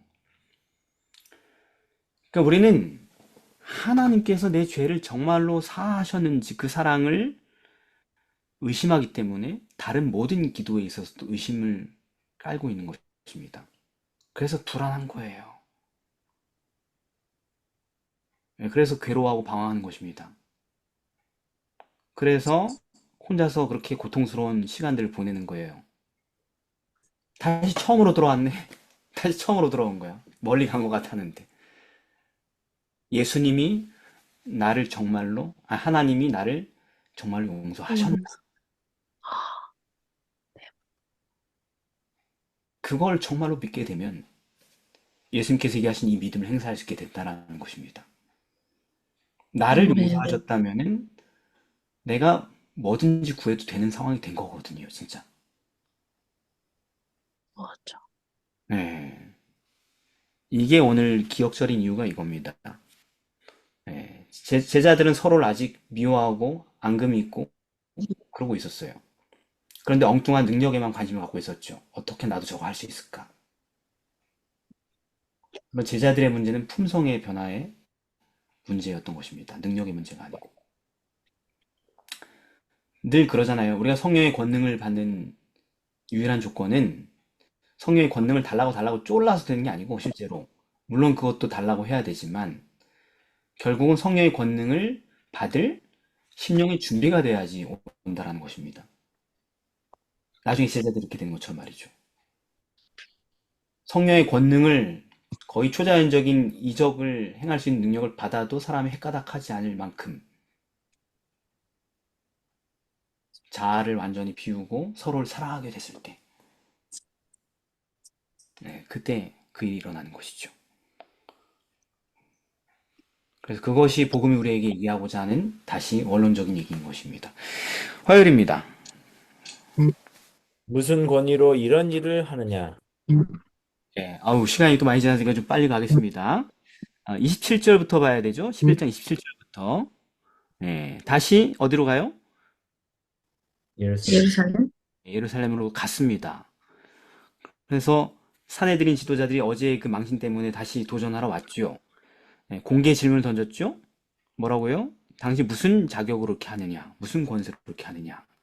이게 무슨 의도로 얘기한 겁니까? 만약에 이, 사면자, 자, 아니, 아니, 나 얘기. 사모님부터 얘기하세요. 공생의 초기 때 그들이 처음에 예수님을 이제 메시아라는 어떤 표적을 요구를 했었는데 이때는 지금은 그들이 이렇게 하는 이유는 어떻게 하면 예수님을 정죄할 수 있는 어떤 그런 그분의 어떤 고백이나 선언을 끌어내기로 이제 마음을 먹고 이렇게 한 거죠. 그러니까 어떤 네. 권위의 어떤 표적을 요구한 게 아니라 그러니까 그냥 하늘로서 왔다, 뭐, 하늘의 권위로 이렇게 하는 거다, 이렇게 얘기하면 그거 물고 늘어지려고 그러는 거지요. 네, 네가 무슨 자격으로 하늘을 운운하느냐, 뭐, 등등등등. 이렇게 하면서 어그로를 끌었는데, 예, 근데 그게 안 먹혔죠, 그죠? 예수님이 네. 어떻게 대처하셔요? 난 진짜, 이런 대화들이 요즘 보니까 정치판에서 이런 대화들 많이 하더라고요. 덫을 놓고, 꼬투리 잡고, 뭐, 이렇게 하는 것, 대화들이 거의 정치판에서 보는 대화 패턴인데, 예수님이 거기서 어떻게 깔끔하게 나가십니까? 우리 정치판에도 이렇게 예수님처럼 대답하는 사람이 있으면 딱 지지하겠다, 그죠? 음, 요한의 예를 들었죠. 예. 만약에 요한의 권능이 하늘에서 왔는지 아니면은 그냥 자기 권세로 한 건지 이렇게 물었을 때 만약에 하늘에서 왔다는 것을 만약에 이 사람들이 부정하게 되면은 군중의 분노를 직면해야 됐었기 때문에 그래서 이제 사내들인 지도자들이 이렇게도 대답을 못하고 저렇게도 대답을 못하시니까 예수님도 그냥 대답을 하지 않으시는 걸로 대처하셨죠. 자, 그렇게 얘기하면 약간 좀 면이 안 서요. 좀 더 다시 디테일하게 구성하면 이거죠. 아, 내가 뭘 대답하길 원하니? 뭐라고도 대답하십시오. 하면 막 눈이 빠지게 기다리고 있어. 오케이, 내 대답을 해줄게. 대신 내가 먼저 묻는 질문에 너희가 대답해주면 그 대답해줄게. 할 수 있겠니? 빨리 물어보라고. 이런 상황인 것입니다, 말하자면. 음, 그럼, 요한의 침례가 하늘이야, 땅이야? 이렇게. 음, 그러니까 둘 다 대답 못해. 음. 둘 다 망하는 거야. 그래서 모르겠습니다. 그러니까 예수님이 아이고 난 대답해 주려고 그랬는데 니네가 대답 안 하니까 나도 대답 안 해줄게. 나도 안 해. 이렇게 하니까 스토리가 더 개연성 있죠, 그죠? 네. 자, 이게 예수님이 그냥 한 얘기가 아니라 이게 성경에 있는 예수님의 본연의 구약의 가르침 그대로 또 활용하신 거예요. 어디에 있습니까? 잠언. 잠언 26장 4절 5절에 음. 미련한 자의 어리석은 것을 따라 대답하지 말라. 두렵건대 내가 그와 같을까 하노라. 또 반대 얘기입니다. 미련한 자의 어리석은 것을 따라 그에게 대답하라. 두렵건대 그가 스스로 지혜롭게 여길까 하노라. 그 전법을 그대로 쓰신 거죠, 그죠? 그 미련한 질문에 맞는 대답, 그리고 침묵을 사용하신 것입니다. 예. 그렇게 했을 때 그 어리석은 자들이 자기들이 어리석었다라는 것을 깨닫게 되었죠. 그죠? 그죠? 예. 그래서 우리도 이런 하늘의 지혜와 구변을 통해서 진리를 드러내게 되길 바랍니다. 자, 그런데 이제 거기서 끝나지 않았어. 그 사람들은 벌집을 쑤셔놓은 거지. 괜히 건들면 안 되는 존재를 건드렸다가 이제 당하게 생겼습니다. 예수님의 설교가 시작됐거든요. 이거 오프닝으로. 질문을 받고 질문을 해가지고 대답을 못하니까 그러면 다른 얘기나 할까? 우리 이러면서 이제 얘기를 이제 예수님이 비유의 폭포수를 이제 쏟아붓기 시작하는데 예수님 이 상황을 통해서 또 사람들 다본 앞에서 또 그 상황을 만들었기 때문에 무대가 또 마련됐고 또 예수님은 또 멋지게 이제 서론 끝났으니까 본론을 시작하시는데 비유 설교를 시작하십니다. 어떤 비유들을 주셨고 그 비유들이 의미하는 게 뭐죠? 포도원 농부의 비유. 12장 1절에 이제 시작되죠. 근데 사실 생략된 게 있는데 그 전에 마태복음 21장에 보면은 두 아들의 비유가 나옵니다. 두 아들의 비유. 형은 간다 그래 놓고 안 하러 갔고 동생은 안 가요 해놓고는 일하러 갔다 포도원에. 누가 아버지의 말씀대로 했냐? 그러니까 이 사람들이 멍 때리고 있다가 둘째가 한 거라고. 그러니까 예수님이 바로 니들이 얘기야 얘기하면서 바른 대답. 세리와 창기들은 천국에 먼저 들어가는 거예요. 그래서 안 간다 그러다가 갔으니까. 근데 너희들은 간다고 해놓고는 안 갔으니까 이렇게 바로 그냥 괜히 벌집을 쑤셔가지고 이제 또 이제 공개망신 당하는 겁니다. 그걸 통해서 예수님은 그 비유를 통해서 이제 둘째 아들이 그냥 공공한 죄인들, 그죠? 첫째 아들이 너희들 이렇게 비유를 한 거죠, 그죠? 뭔지도 모르고 열심히 대답하다 또 당하고. 그래서 이걸 통해서 이제 자기들이 어떤 타락을 했는지, 어떤 불순종을 했는지 보여준 것이고, 근데 거기서 끝나지 않고 이제 누가 불순종했냐를 결정해놓고 또 하나 재밌는 얘기 하나 해줄까? 하면서 막 정신 없어가지고 막 기분 나빠가지고 어쩔 줄 모르고 있는데 다음 얘기 하나 해줄까? 옛날에 포도원이 있었는데 또 포도원 비유를 이제 시작한 거죠, 그죠? 그래서 포도원 비유에서 얘기하는 포도원 비유의 그 의미가 뭐예요? 포도원은 뭐고, 산울은 뭐고, 뭐 구유는 뭐고, 망대는 뭐고, 뭐 이런 거 비유가 의미가 있을 거예요. 농부는 뭐고. 포도원은 그 이스라엘 백성, 그러니까 그 나라죠. 그리고 유대민족. 네. 그리고 그게 끝이에요? 그것도 뭐 물어보셨죠? 이거 거기 있는 거 다. 한 집주인? 종을 보내니 이게 이제 선지자들 계속 보냈었는데 그건 너무 뒷부분이고 앞부분부터 차근차근. 집주인은 누구? 하나님을 하나님이고 포도원 아까 네. 유민족이라고. 그 산울. 울타리는 율법이요. 율법. 근데 왜 울타리가 율법이에요? 갖다 붙이는 거 아니야? 보호하는 율법. 그렇지. 그들을 죄로부터 보호하기 위해 쳐주니까 율법. 오케이. 그럼 그 울타리마다 망대가 서 있죠, 이렇게. 네. 망대는 뭐예요? 성전. 왜 망대가 왜? 막 갖다 붙이는 것 같은데? 높아서? 예. 교회 뭐 이런 거. 아니, 그땐 교회가 없었고 성전이었죠. 근데 왜 망대가 성전이냐고요?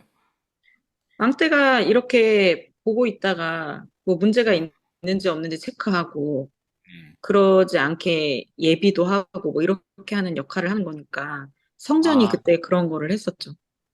죄 문제를 방지하고 해결하는 뭐 그런, 음. 경고하고. 그래서, 그러면은 그 농부는 뭐예요, 농부? 제사장들, 뭐 종교 지도자들? 포도원 관리를 맡겼으니까, 그죠? 음. 그리고 거기 보낸 종들은 뭐예요? 들이 선지자들이군요. 자, 선지자, 기별자, 마지막은 예수님. 그럼 받으려고 한 그 소출은 뭐예요? 열매는. 호출은 뭐 이렇게 구도자들, 그러니까 영혼들 아니면은 품성 뭐 이런 것들 다. 그러니까 선지자들이 와가지고, 야, 저기 구도자 몇 명 인계해. 영혼. 만들었어? 구원받을 영혼들. 성전에서 뭐 하고 있는 거야? 구도자도 안 만들고 막 내가 왔는데 구도자 한 명도 없어, 뭐 이렇게 하는 거예요, 그럼? 그래서 막 때려주고 막 그랬다는 얘기. 뭘까요, 열매? 소출. 순종이요. 순종의 열매, 그죠? 품성의 네. 열매. 회개한 증거를 달라는 거죠. 그죠? 회개한 마음을 달라는 거잖아요. 그런 건 뭐 우리가 다 알겠습니다. 그죠? 그래서 그럼 이 비유를 왜 주신 거예요, 도대체? 아까 두 아들의 비유는 누가 순종하고 누가 거역하고 있는지를 보여준 거고, 포도원의 비유는 왜 준 거예요, 그럼? 폭로한 이, 거죠. 지금 이 사람들이, 종교 지도자들이 얼마나 이 나라를 망치고 있는가. 예. 그리고 지금까지 얼마나 선지자들 핍박을 해왔는가. 그래서 이 교회가 왜 이 모양 이 꼴인가. 뭐 이런 것들을 다 함축적으로 보여주시는 거죠. 그래서 예. 왜 예수님이 오게 됐는가. 아, 그렇죠. 그거 이런 다 것들. 얘기하는데, 포인트는 예수님이 와서 결국 죽었잖아요. 내 아들은 공경하리라는데 예수님이었잖아요, 그게. 네. 그러니까 이건 뭐냐면, 이 비유는, 포인트가 뭐냐면, 그들이 불순종했는데, 근데 그들의 그 불순종의 죄가 얼마나 크고 심각하고, 그리고 결국 어떤 형벌을 받아 마땅한지를 보여주기 위해서 이 비유를 신 거예요. 죄가 얼마나 큰지, 그들에게 어떤 선고가 합당한지 보여주려고. 왜 비유를 얘기한다면 결론을 이렇게 얘기하잖아요. 이 사람들 어떻게 하겠냐고, 임금이. 주인. 죽여야 됩니다. 네, 이게 핵심이라는 거죠. 이게 뭐랑 비슷한 건 나단의 비유랑 비슷한 거죠. 네. 어떻게 해야 됩니까? 다윗. 다윗이 뭐라 그래요? 죽여야 마땅하다 하면서. 네 배나 갚을지어다 이렇게 얘기하잖아요. 그게 너야 이렇게 얘기하잖아요. 다윗이 스스로 자기에게 어떤 형벌이 합당한지 선고를 했잖아요. 죽어야 된다고. 그죠? 근데 네. 지금 이 사람들도 지금 어떻게 해요? 스스로? 사형 선고 내버렸어. 예, 선고를 하지요. 예. 12장 몇 절에 나와요, 그게? 8절까지 얘기한 다음에 9절에 9절에. 나오죠. 그래서 그죠? 그 농부들을 진멸하고 포도원들을 다른 사람에게 줘야 된다고 누가 얘기했어요? 예수님이 얘기했어요? 자기들이. 자기네들 얘기했잖아요. 그죠? 성경에 나오죠. 이게 비유를 얘기한 핵심이에요. 비유에 너무 많은 얘기가 있는데 핵심을 찾아야 되는 거예요. 그냥 죄가 아니라 이 정도 죄다 이거예요. 그걸 이렇게 자세하게 묘사한 것입니다. 그들의 죄가 얼마나 큰지. 그래서 어떤 멸망이 합당한지 스스로들도 그렇게 선고를 했어요. 자기는 그렇게 죽어 마땅하다고. 네. 그래서 그들의 죄가 큰 이유는 뭐냐면 그 묘사에서 그들이 받은 사랑이 컸기 때문에 그래요. 주인이 다 해주고 갔잖아요. 정말 다 세트 메뉴로 전부 다 갖춰주고 갔잖아요. 네. 그들이 한 게 없잖아. 그런데도 불구하고 그런 짓을 했기 때문에 주인 아들까지 죽이고 그 얘기가 핵심인 거예요.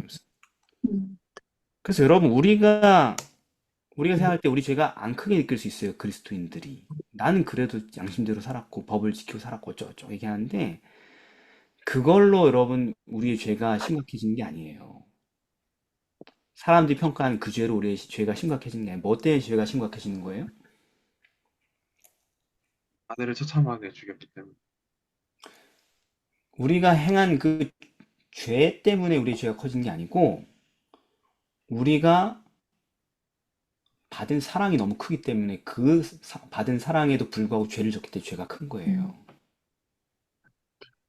네, 하나님이 우리를 어떻게 살려고 희생하고 사랑하시고 자기 아들까지 내어줬는지 그 사랑을 생각할 때 우리의 작은 이기심도 큰 죄가 되는 거예요.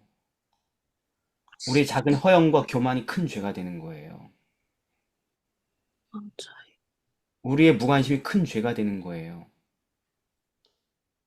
예, 스토리가 그렇더라고요. 내가 그 여자 지겨워서 찼어. 이렇게 얘기하면은 그냥 두 남녀가 사귀다가 안 맞아 헤어졌구나. 이렇게 되겠죠, 스토리가. 그죠? 근데 앞에 스토리에, 뭔 스토리에 들어가면 그 여자가 그 남자를 얼마나 희생적으로 사랑하고 자기 인생을 다 바쳤는지가 나오면은 마지막 이야기가 엄청 큰 죄가 되는 거죠. 알겠죠, 무슨 말인지? 네. 이게 우리랑 무관하지 않은 비유라는 걸 기억해야 됩니다. 나는 죄가 큰 것 같지 않은데 커요. 우리가 받은 사랑이 너무 크기 때문에 우리의 그런 무관심과 냉담함이 얼마나 큰지인지 몰라요. 그걸 깨달을 때 우리는 비로소 용서를 구할 수 있게 될 겁니다. 하나님께. 그리고 나한테 잘못한 사람들이 하나도 잘못하지 않은 것처럼 보일 거예요. 우리 원한들이 있잖아요. 아, 그 인간 생각하면 진짜 아직도 피가 거꾸로 솟고 치가 떨리고 막 그 상처를 평생 잊을 수 있을까? 뭐 이렇게 하잖아요. 그죠? 근데 내 죄가 어떤 죄인지 드러나는 날 남들이 나한테 학대하고 가해하는 것들이 되게 작게 보이는 순간이 온다고. 그때 우리는 구원받을 준비가 완벽하게 된 겁니다. 그것이 바로 성경에서 얘기하는 심령이 가난하다 하는 상태인 거예요. 자, 뭐 긴 거 다 지나가고 너무 길었기 때문에 넘어가고 또 하나의 비유가 주어지죠. 그러면서 모퉁이의 머릿돌. 예. 그 모퉁이 머릿돌 이야기는 생략하겠습니다. 다 아는 얘기니까. 예. 그런데 이제 그건 시편의 글을 인용한 거죠. 시편 118편에 있는 글을 인용한 거죠. 솔로몬 성전 건축 때 있었던 실제 사건을 가지고 얘기를 하는 것이죠. 예. 건축자들이 다 버렸는데 이건 쓸모가 없어 했는데 결국에 마지막에 완공할 때는 버렸던 그 돌이 딱 맞아 떨어져가서 된다라는 거. 그럼 무슨 얘기냐? 예수님 얘기는 결국 너희들이 나를 거절하고 죽일 거다. 하지만 그조차도 세상을 구원하는 그 일에 핵심적인 퍼즐을 맞추는 일이 될 것이다. 이런 얘기를 하시는 거죠. 그죠? 그래서 우리가 좀 이 사람들 같은 경향이 있어요. 예. 너무 많은 것들을 의지하고 기대해요, 우리가. 헛되게, 인생에서. 그러면서 예수님은 어떻게 많은 성도들이 사용하냐면은 그냥 길가에 이렇게 버려져 있는 돌처럼 이렇게 둔단 말이에요. 쓰지 않고. 결국 문제를 해결할 유일한 퍼즐이 이건데, 조각이.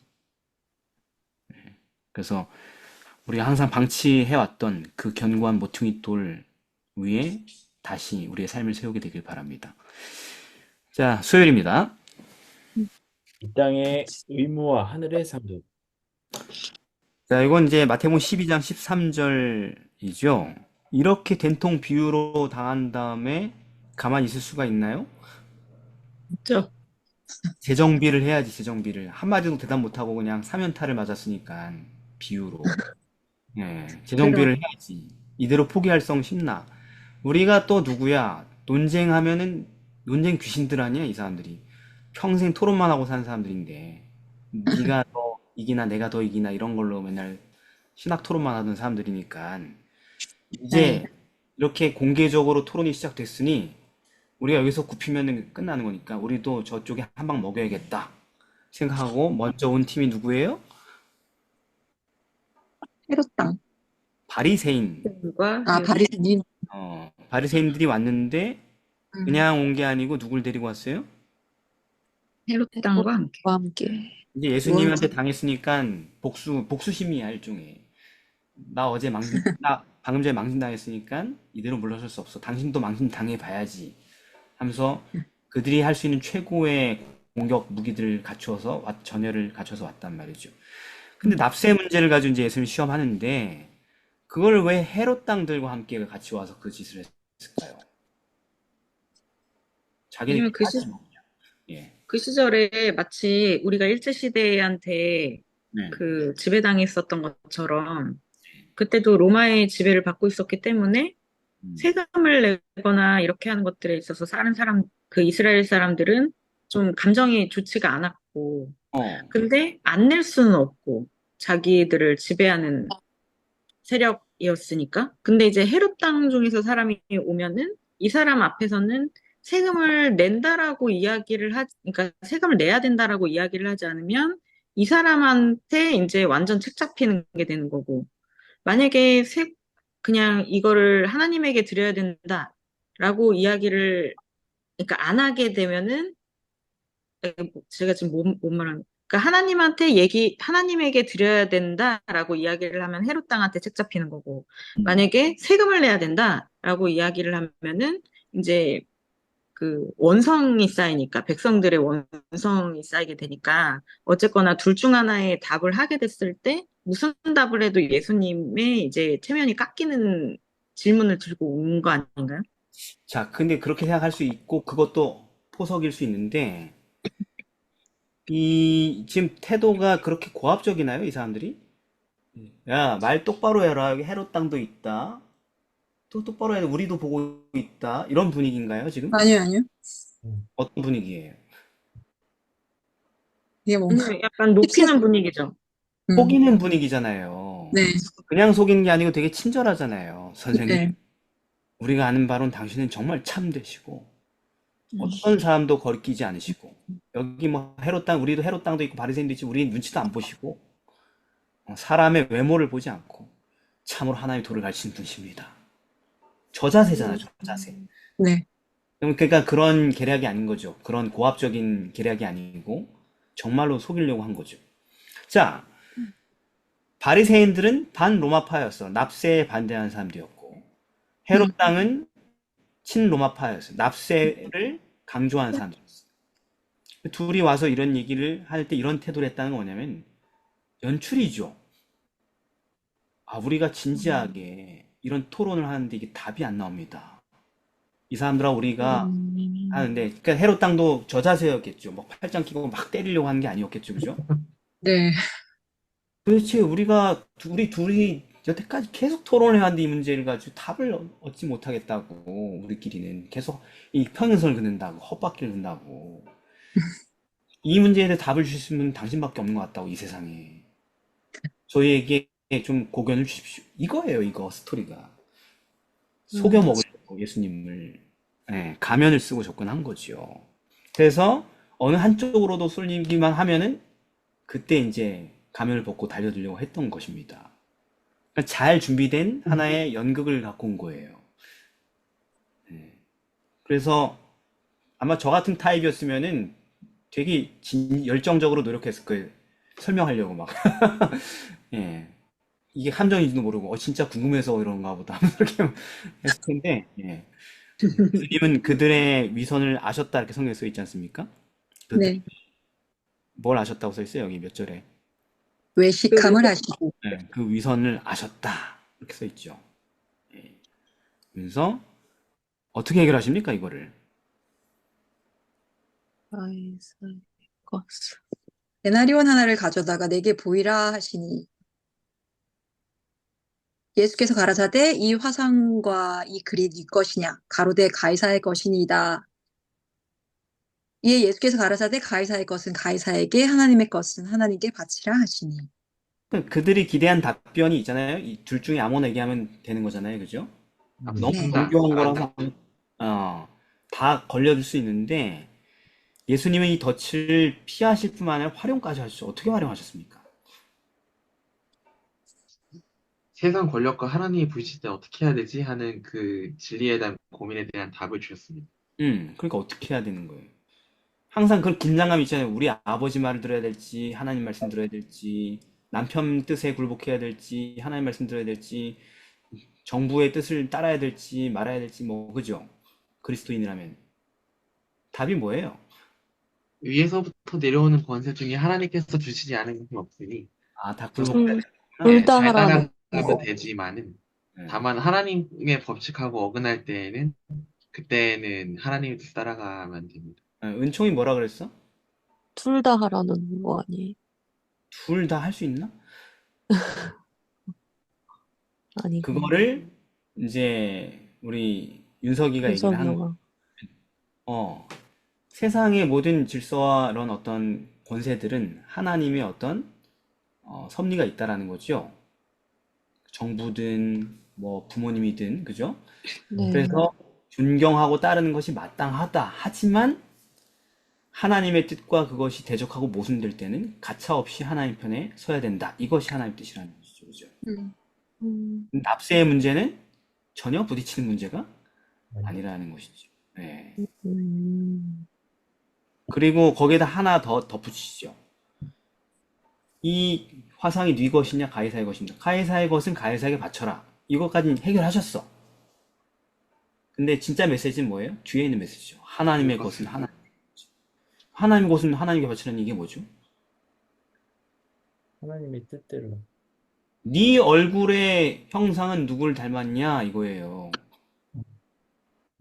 와, 네 얼굴은 누구 형상이냐 이거예요. 나는 하나님의 것이다. 하나님의 형상대로 닮은 거니까 고만 음, 고만 이기적인 삶 살고 이제 너의 삶을 하나님께 바치라라는 호소까지 하신 거죠, 말하자면.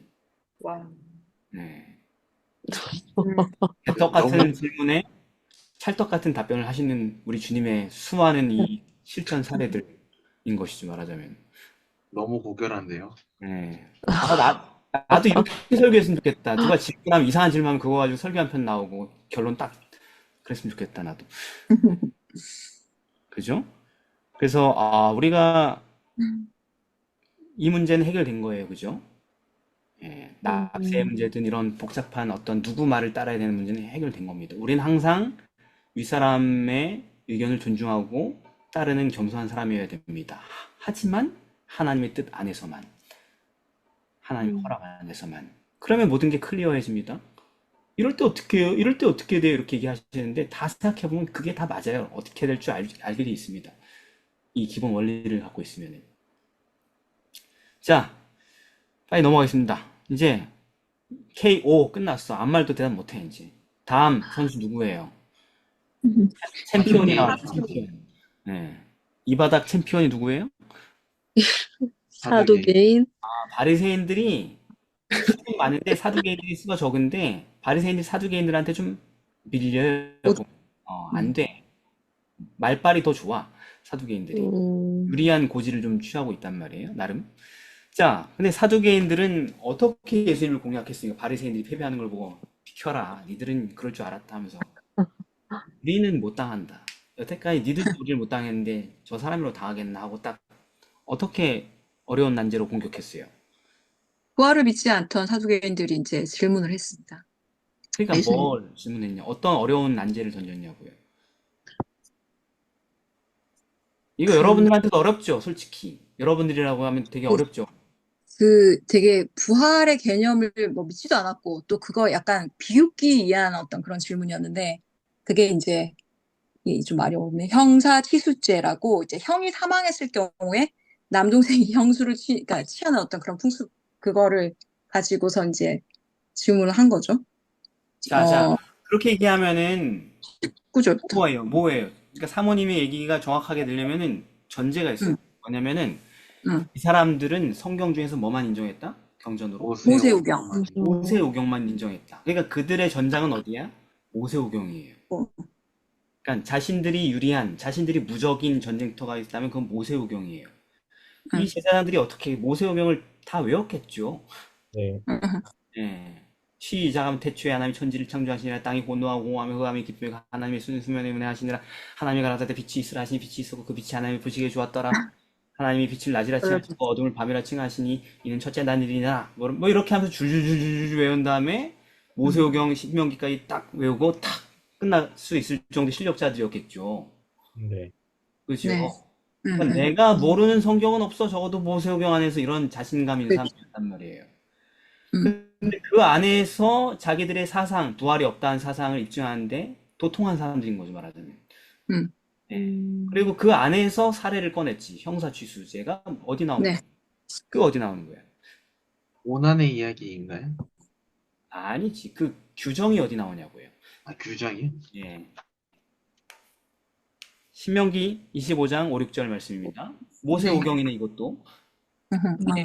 자기들 나와바리에서 전쟁을 터를 이제 끓여서 싸우는 겁니다, 말하자면. 네. 모세오경에서는 당신 어떻게 할 건데? 네가 할 수 있는 게 있어? 뭐 이러면서 말입니다. 이 질문 어떻게 대답해 볼 수 있어? 누구 아내가 되는데 구할 때 이렇게 얘기한 거죠, 말하자면. 뭐 당신은 지혜롭고 참되시 이런 멘트도 없죠, 그죠? 네. 자신감이 있어요.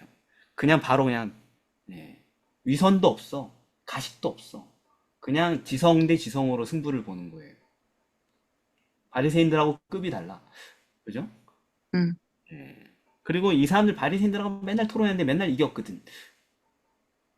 네. 바리새인들이 그 선지자 모세오경만 가지고 얘기 못하냐고 하면서 그게 모세오경 가지고 입증하지 못하고 말을 하지 말라고 그렇게 하면서 맨날 나가 떨어졌단 말이에요, 바리새인들은.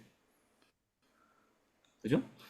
음. 다니엘서에 또 그 부활한다니, 왜 다니엘서 얘기하지? 모세오경 없으면 없는 거라고 막 이렇게 하면서 맨날 그런 것이에요, 말하자면. 예, 그런데 그걸 이제 예수님한테 들이댔단 말이에요, 자신감 있게. 네, 여태까지 표절한 사람이 랍비가 없다는 얘기죠, 이 질문에. 네. 그걸 답변하는 랍비가 없었다는 거죠, 그 유명한 랍비들 가운데. 근데 예수님은 어떻게 그 사람들의 무지를 또 이렇게 교육해 주셨나요? 와, 완전. 그러니까 모세오경 그렇게 잘한다고 하면서 네. 너네가 모세 책 중에서 이거 안 읽어봤니? 이렇게 구약에 있는 말씀으로 바로 아니, 구약에 있는 말씀이 아니고 모세오경, 모세오경만 가지고, 모세오경에 있는. 그렇게 자신 있어 하는 모세오경만 가지고, 아니, 모세오경을 그렇게 다 외웠는데 그게 뭔 뜻인지 몰라?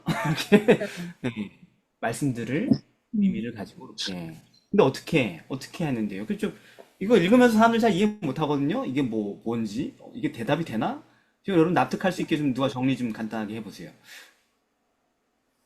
그러니까 이다혜 성도 뭐 말하려고 하면 이게 해도 돼요. 그러면 이제 사람이 죽은 자 가운데 살아날 때 장가도 아니가고 씹도 아니가고 하늘에 있는 천사들과 같으니라. 그러니까 이 사두개인들의 문제가 있었는데 하나님에 대한 어떤 능력에 대한 무지. 그러니까 창조 때 하나님께서 무에서 유를 만드셨는데 앞으로 하늘에 갔을 때는 현세와 다른 또 새로운 세상을 하나님께서 만드실 건데.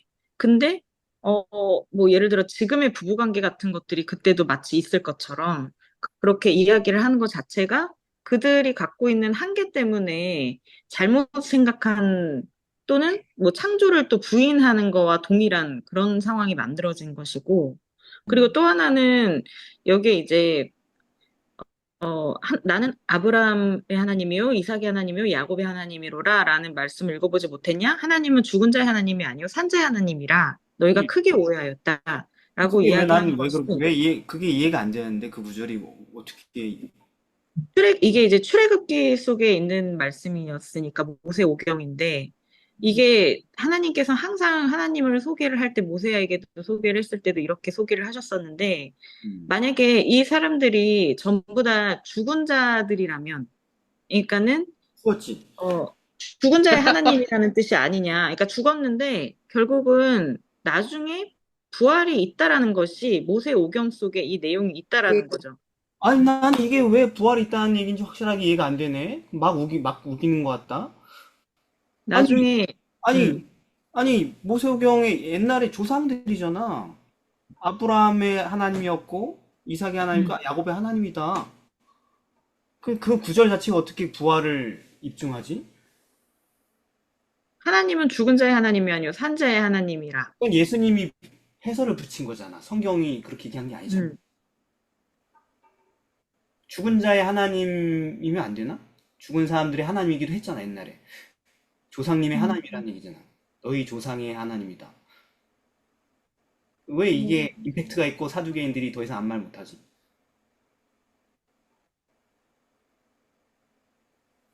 나중에 부활한다는 얘기 아니에요? 이 사람들이? 그런 얘기가 어디 있어, 모세오경에. 음, 그러니까 이 모세오 사람이 자신감 있게 던지는 거지. 모세오경하는 부활 얘기가 없다 이거야. 자기네는. 거꾸로도 외울 수 있는데 없어. 한 절 한 절 다 검열하면 없다는 얘기지, 자기네는. 자, 김 사모님, 어떻게 생각하십니까? 저는 지금 다혜랑 똑같은 답변 생각하고 있었는데 그거를 거기까지. 납득하게 좀 얘기해 보시라. 그러니까 그거 납득하게. 윤총이 어떻게 생각해? 납득이 돼? 죽은 자의 하나님이 아니라 산 자의 하나님이다. 어, 아리까리한데? 그렇게만 읽으면은 독자들도 많이 그렇게 느낄 것 같은데 이게 무슨 뜻이지? 서현석 청년. 그냥, 솔직히 저도 이거 잘 이해 못하고 있는 내용인데요. 그러니까 우리가 잘 아마, 이해가 안 된다니까요, 이게. 네. 음. 로마서 4장 17절이 혹시 좀 도움이 될까요? 한번 얘기해 보세요. 도움이 되는지 안 되는지 우리가 듣고 판단해 볼게요. 기록된 바 내가 너를 많은 민족의 조상으로 세웠다 하신 것 같으니 그가 믿은 바 하나님은 죽은 자를 살리시며 없는 것을 있는 것으로 부르시는 이시니라. 그게 왜? 그건 신약 성경에서 해설한 건데. 아, 이거. 아, 그 출애굽기 그 이름 부르는 것만으로 다 해결해야 되는 건가요? 그냥 모세 오경 안에서 해결하라는 얘기죠. 그런 얘기군요. 예. 이런 덫이 되게 많아요, 여러분. 저는 살면서 많이 겪어봤어요. 예를 들면은 신약 성경만 믿는 교인들도 많단 말이에요, 개신교회 안에. 아, 네. 신약 성경 폐했다. 신약 성경에서는 하나님 사랑이시다. 심판하지 않으신다. 뭐. 그러면은 신약 성경만 가지고 거기에 있는 율법과 계명과 심판의 존재를 설명할 수 있단 말이에요. 그죠? 유대교도들은 어때? 신약을 부정하죠? 구약은 간직하지만 예수님은 메시아가 아니라고? 그런데 우리는 구약 성경의 예언만 가지고도 메시아를 입증할 수 있단 말이에요. 그죠? 그들이 원하는 제한된 그 무대 안에서도 우리는 할 수 있다면 성경만 있으면은. 어떤 친구는 예전에 저한테 와서 이슬람교인 얘기를 하면서 이슬람교도들은 사복음서 중에 마가복음만 인정한다. 그런데 마가복음에는 예수님이 하나님의 아들이라는 증거가 없어서 우리는 선자로 믿는다. 이렇게 얘기하는 사람이 있었어요. 그래서 제가 어떻게 했냐면 마가복음만 가지고 예수님이 하나님의 아들임을 입증해 줬어. 자기네들이 유리한 판을 만들어 놓으면 그 안에 성경이라면 다 답이 있는 거예요. 신세개역을 갖고 있는 여호와의 증인들은 예수님은 피조물이라는 걸 얘기하기 위한 번역본을 따로 갖고 있어요. 성경 번역본들을. 그런데 신세개역 갖고 있는 성경을 가지고도 신세개역만 가지고도 예수님이 하나님이라는 것을 입증할 수 있단 말이에요. 자기들이 다 못 찾은 걸 찾아내서 보여준 예수님 그걸 한단 말이에요 지금. 그렇군요. 네, 모세오경 안에서 부활을 입증할 구절이 없어? 엄청 많지 이런 얘기예요 예수님은. 자, 아유 시간 없으니까 빨리 하겠습니다. 자, 예를 들어서 이제 이게 두 번째 조건이 하나님의 능력에 대한 무지. 자, 또 내가 믿는 모세오경에 창조하신 하나님의 모습을 못 봤냐고. 하나님은 너희들이 생각하는 것보다 더 위대한 다음 세계를 창조하실 수 있는 능력이 있는데 너네는 지금 그냥 지금 우리가 살고 있는 이 꼴로 살고 있을 거라고 하나님의 능력을 오해했다. 그죠? 그 다음에 근데 창세기만 봐라. 그분의 능력은 우리가 생각하는 것 이상이다. 그 다음에 두 번째 이제 성경에 대한 무지. 뭐냐? 모세오경 안에는 부활에 대한 근거가 되는 말씀이 많이 있다. 이런 얘기예요. 그냥 하나만 딱 언급하시고 자세한 설명 안 하셨을 뿐인데 그걸로 다 알아들은 거죠. 사두개인들은. 예를 들어서 이제 출애굽기 3장 6절이나 15절에 보면은 나는 네 조상의 하나님이다. 아브라함, 이삭, 야곱의 하나님이다. 이게 내 영원한 이름이다. 이렇게 얘기해요. 예. 나는 그냥 이런 이름도 될 수 있고 저런 이름도 될 수 있는 게 아니고 난 아브라함과 이삭과 야곱의 하나님인데 여호와인데 영원한 이름이다. 이렇게 얘기한다. 그 영원한 이름이 여호와만 들어가는 게 아니고 아브라함과 이삭과 야곱의 하나님이라는 표현까지 들어간단 말이에요. 그 의미까지. 왜 하나님이 옛날에 죽고 없는 사람들 이름으로 영원한 이름을 자기 이름 칭하냐고. 그지요? 이게 일단 먼저 예수님이 얘기하신 거고 그것만이 아니고 더 직접적인 증거들이 있는 거예요. 거기에서부터 시작 고구마 주기처럼 쭉 나가는 거예요. 예를 들면은 출애굽기 6장에 가면은 3절 4절에 내가 아브라함과 이삭과 야곱에게 그 당시에는 전능의 하나님으로 나타났지만 여호와로는 그들에겐 알려주지 않았다. 대신 가나안 땅을 그들에게 주기로 약속을 했다. 예. 그런데 이제 8절에 내가 아브라함과 이삭과 야곱에게 주겠다고 맹세한 땅으로 너희를 인도하고 그 땅을 너희에게 주어서 겨울 삼게 하겠다. 이게 약속을 지키는 여호와의 모습이다. 이렇게 얘기한단 말이에요. 무슨 얘기예요? 약속을 누구한테 땅을 주겠다고? 아브라함, 이삭, 야곱. 죽은 사람들한테 약속을 했대요. 땅 주겠다고. 죽었는데 어떻게 땅을 받아요? 어허. 그죠? 네네. 실제로 창세기 13장 15절에 보면은 아브라함에게 너와 내 자손에게 이 땅을 다 주겠다. 영원히. 또 창세기 26장 3절에 하면 이삭한테 너와 내 자손에게 주겠다. 야곱에게 창세기 28장 13절 너와 내 자손에게 주겠다. 똑같아. 이 땅을 영원히 줄 건데 너와 네 자손에게 아브라함, 이삭, 야곱에게 모두 똑같은 약속을 줘요. 미래에 준다는데 어떻게 그들에게 줄 수 있어요? 죽었는데. 그죠? 어떻게 줄 수 있어요? 죽은 자가 부활해야 줄 수 있는 거죠. 네. 하나님의 약속이 그렇게 이루어지는 거죠. 그죠? 그래서 신명기에도 심지어 1장 8절에 너희 열조 아브라함과 이삭과 야곱에게 맹세하사 그들과 후손에게 주리라 하신 땅이 너희 앞에 있다. 네. 사도행전 7장 5절에 뭐예요? 다만 이 땅을 아직 그들에게는 발붙일 만큼도 주지 않았다. 그때 안 줬대. 그럼 언제 주겠어요? 부활하고 나서. 그렇죠. 그래서 예수님이 마태복음 8장 11절에 아브라함과 이삭과 야곱과 함께 천국에서 앉게 될 것이다. 수많은 사람들이. 네, 이렇게 얘기를 하는 거죠. 그러니까 모세오경에 부활의 증거가 있어요, 없어요? 맞네요. 아유, 엄청 많죠. 제가 찾은 게 이건데 그냥 빨리 한 1분 안에 찾은 거, 1분 안에 이것도 전부 다. 찾으려고 하면 엄청 많이 찾겠죠. 음. 네, 그러니까 성경이 얼마나 무식한 거예요. 무식하다. 네, 우리도 무식했는데 이 사람들의 무식 때문에 우리도 알게 된 거죠. 네. 마지막입니다. 목요일입니다. 그러니까 우리 복음을 믿는 사람들은 성경이 얼마나 광대하고 광활하고 무한한 지혜를 갖고 있는지를 배워가는 사람들입니다.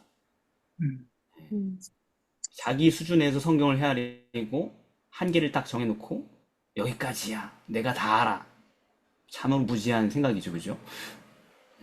하나님의 말씀 끝이 없는 것입니다. 목요일입니다. 양 큰 계명. 네, 이게 마지막 얘기인데요. 결국 이제 마지막 변론을 위해서 최후 선수가 등판하잖아요. 그죠? 네. 사두개인들 깨지는 거 보면서 바리새파에서 왔는데 바리새파가 다 온 게 아니고 누가 나와요? 율법사. 네, 바리새파 최고 실력자가 등판합니다. 여기. 그 사람을 대표로 뽑은 거지. 당신이 좀 대표로 가서 해달라고. 그 당시 최고의 변론가였겠죠. 학자였고 영성가였겠죠. 근데 그 사람도 예수님이 이런 토론을 봤을까요? 못 봤을까요? 다. 봤어요. 그랬겠죠. 심경에 변화가 생겼을까요? 안 생겼을까요? 생겼을 것 같은데. 그러면 그 사람이 질문을 미리 준비를 해왔을까요? 안 해왔을까요?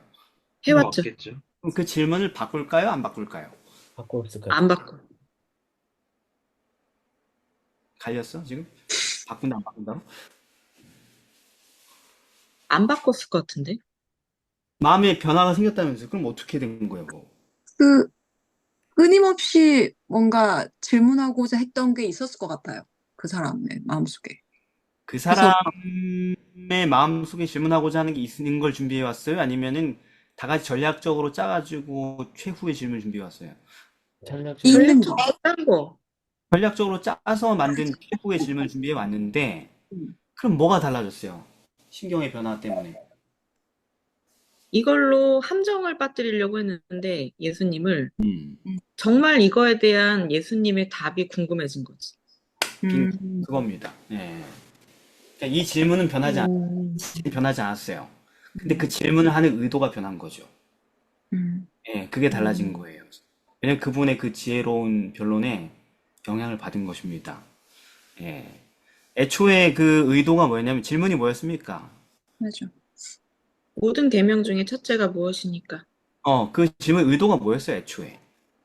하나님을 높일 것이냐 아니면 인간의 계명을 높일 것이냐 인간을 사랑하라는 계명을 높일 것이냐 하나님을 사랑하라는 계명을 높일 것이냐. 그게 최종적인 덫이었어요. 왜냐면 그건 충분히 여태까지 모인 데이터들, 여태까지 깨지면서 수집한 모든 데이터를 전부 다 만든 최종적인 답변, 핵무기였거든. 마지막으로 도전할 수 있는. 왜냐하면은 이 사람들은 뭘 높였어요? 하나님. 네. 그러니까 10계명 가운데 하나님과 관련된 계명에 거의 모든 에너지를 몰빵했어요. 네. 당연히 이게 우선이라고 생각했어요. 우리도 그렇게 생각하잖아요. 사람과 하나님이 충돌하면 사람보다 하나님 먼저다라는 생각은 하고 있잖아요. 그죠? 그렇죠. 그렇게 생각하는 게 어떻게 보면 당연할 수 있는 거죠. 거기에 뭔가 트집 잡기 쉽지 않아요. 논리적으로. 그렇죠. 하나님 먼저지 당연히 사람보다. 그러니까 부모 공경부터 시작해 이런 것들은 그보다 못한 걸로 취급을 해왔던 것이죠. 그런데 그런 종교적 분위기를 누가 깨버렸어요? 예수님. 예수님이 예수님. 깨버렸죠. 예수님이 뭐 안식일을 잘 지키라, 뭐 우상을 숭배하지 말라 이런 계명들 많이 얘기해요? 아니요? 안 해요, 안 해요. 예수님이 뭔 계명만 얘기해요, 늘 보면은. 약한 사람들 이웃 사랑해라. 이웃을 사랑하라는 계명에 거의 다 몰입돼 있잖아요. 네. 한상설교에서도 살인하지 말라는 말을 너희가 들었으나 가늠하지 말라는 너희가 들었으나 그죠? 맞아. 이런 네. 얘기는 있지만은 안식일을 기억하여 거룩히 지키라 한 말을 너희가 들었으나 난 너희에게로는 이 안식일에 마음에 나쁜 마음을 이런 얘기 안 하시잖아요, 그죠? 네. 네. 그러니까 지금까지 데이터베이스가 쌓인 거야. 예수님에 대해서. 예수님은 항상 인간을 사랑하라는 계명을 높였지. 저 사람은. 그러니까 도전할 수 있는 그 점이 있는 거예요. 어떤 계명이 큰 거냐고. 그래서 둘 중에 하나를 대답하는 것을 봐서 이제 예수님을 끌어내리려고 했던 것이죠. 그분의 이렇게 한 방이라도 지금까지 조 터져가지고 지금 내가 완전히 그냥 끝장나게 생겼는데 망신만 당하고 그래도 남자가 자존심이 있지 얼굴에 한 방이라도 한 대라도 맞추고 내려오려고 그러는 거죠. 그죠? 그래서 마지막 한 방을 크로스 카운터를 드디어 걸렸다 나의 설계하면서 탁 사각해서 이건 절대 못 피해 하면서 딱 던졌단 말이죠. 그런데 그걸 던지는 사람을 최고 실력자로 뽑아가지고 던지게 했는데 그 실력자가 이미 감화를 받고 있었어. 그래서 그 사람이 생각해보니 자기도 그 질문에 대해서 항상 의문을 갖고 있었던 거죠. 그래서 이 질문을 진실한 의도로 가지고 시험하려고 갖고 온 질문에 자기 진심까지 담아서 던지게 된 거죠. 그죠? 네. 네, 그래서 자, 예수님이 이제 마지막으로 어떻게 답을 주셨습니까? 첫째는 이것이니 내 마음을 다하고 목숨을 다하고 뜻을 다하여 주 너의 하나님을 사랑하고 둘째는 내 이웃을 내 몸과 같이 사랑하라. 이보다 더 큰 계명은 없느니라. 네, 감사합니다. 그러니까 이웃을 사랑해야 된다 이걸 조금 강조하면은 하나님 모독했다를 공격하려고 그랬었는데 먼저 그들의 기대를 깨고 하나님의 첫째가 하나님이다 이렇게 해서 이미 다 끝났지 뭐. 첫째가 네. 하나님이다 그랬으니까 더 이상 사람들이 어떻게 할 수가 없게 됐죠, 그죠? 그러면 뭐 우리랑 똑같은 거네. 아니지. 우리 편이랑 똑같은 거네. 근데 여태까지 왜 저랬어? 이렇게 나가려고 그랬었는데 둘째는 그와 같으니. 그죠? 예. 그걸 계명을 하나의 단일체로 묘사를 하신 거죠. 하나의 통합된 어떤 계명으로 온 거죠. 이거 따로 저거 따로 존재할 수가 없다. 없는 것으로 얘기하신 것입니다. 사람을 사랑하는 계명이 하나님을 경배하는 계명과 똑같은 수준의 동일한 계명이라고 얘기하신 거예요. 그리고 그것은 따로 놀 수가 없다는 거죠. 그 바리새인은 따로 놀았지. 그러면 첫째 계명도 안 지키는 거라는 거. 사람을 사랑한다고 막 하면서 하나님을 따르지 않으면 그건 사람 사랑하는 것도 아니라는 거예요. 하나님을 전적으로 존경하는 사람은 사람을 진정으로 사랑할 수 있다는 것입니다. 그래서 이 둘 사이의 갈등은 긴장은 존재하지 않는다. 그때 그 질문자는 완전한 깨달음에 이르게 된 거죠. 아, 그게 내가 평생 동안 찾았던 해답인 것 같다고. 맞다고. 성경에 인용된 구절들을 생각해 봤을 때 그렇다고. 오랫동안 고민했던 의문에 영원한 답을 얻게 된 것이죠. 네. 그래서 누구든지 하나님을 사랑한다고 하면서 형제를 위하면 거짓말한 자다. 요한일서 4장 20절. 그죠? 통합적인 거예요. 근데 우리도 그래. 우리도 이걸 자꾸 따로 떼놓고 경쟁을 시키는 사고방식 속에서 많이 살았어, 이미. 근데 하나님의 관점은 뭐예요? 그건 하나라는 것입니다. 따로 존재할 수 없다는 것이죠. 그래서 이제 서기관이 진정으로 고백을 하죠. 그게 옳다고. 그 완전한 답이라고.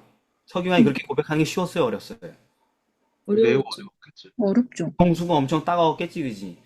네. 이게 책 잡으러 보내는데 지금 높이고 있어, 오히려 사람들 앞에서 저 사람을.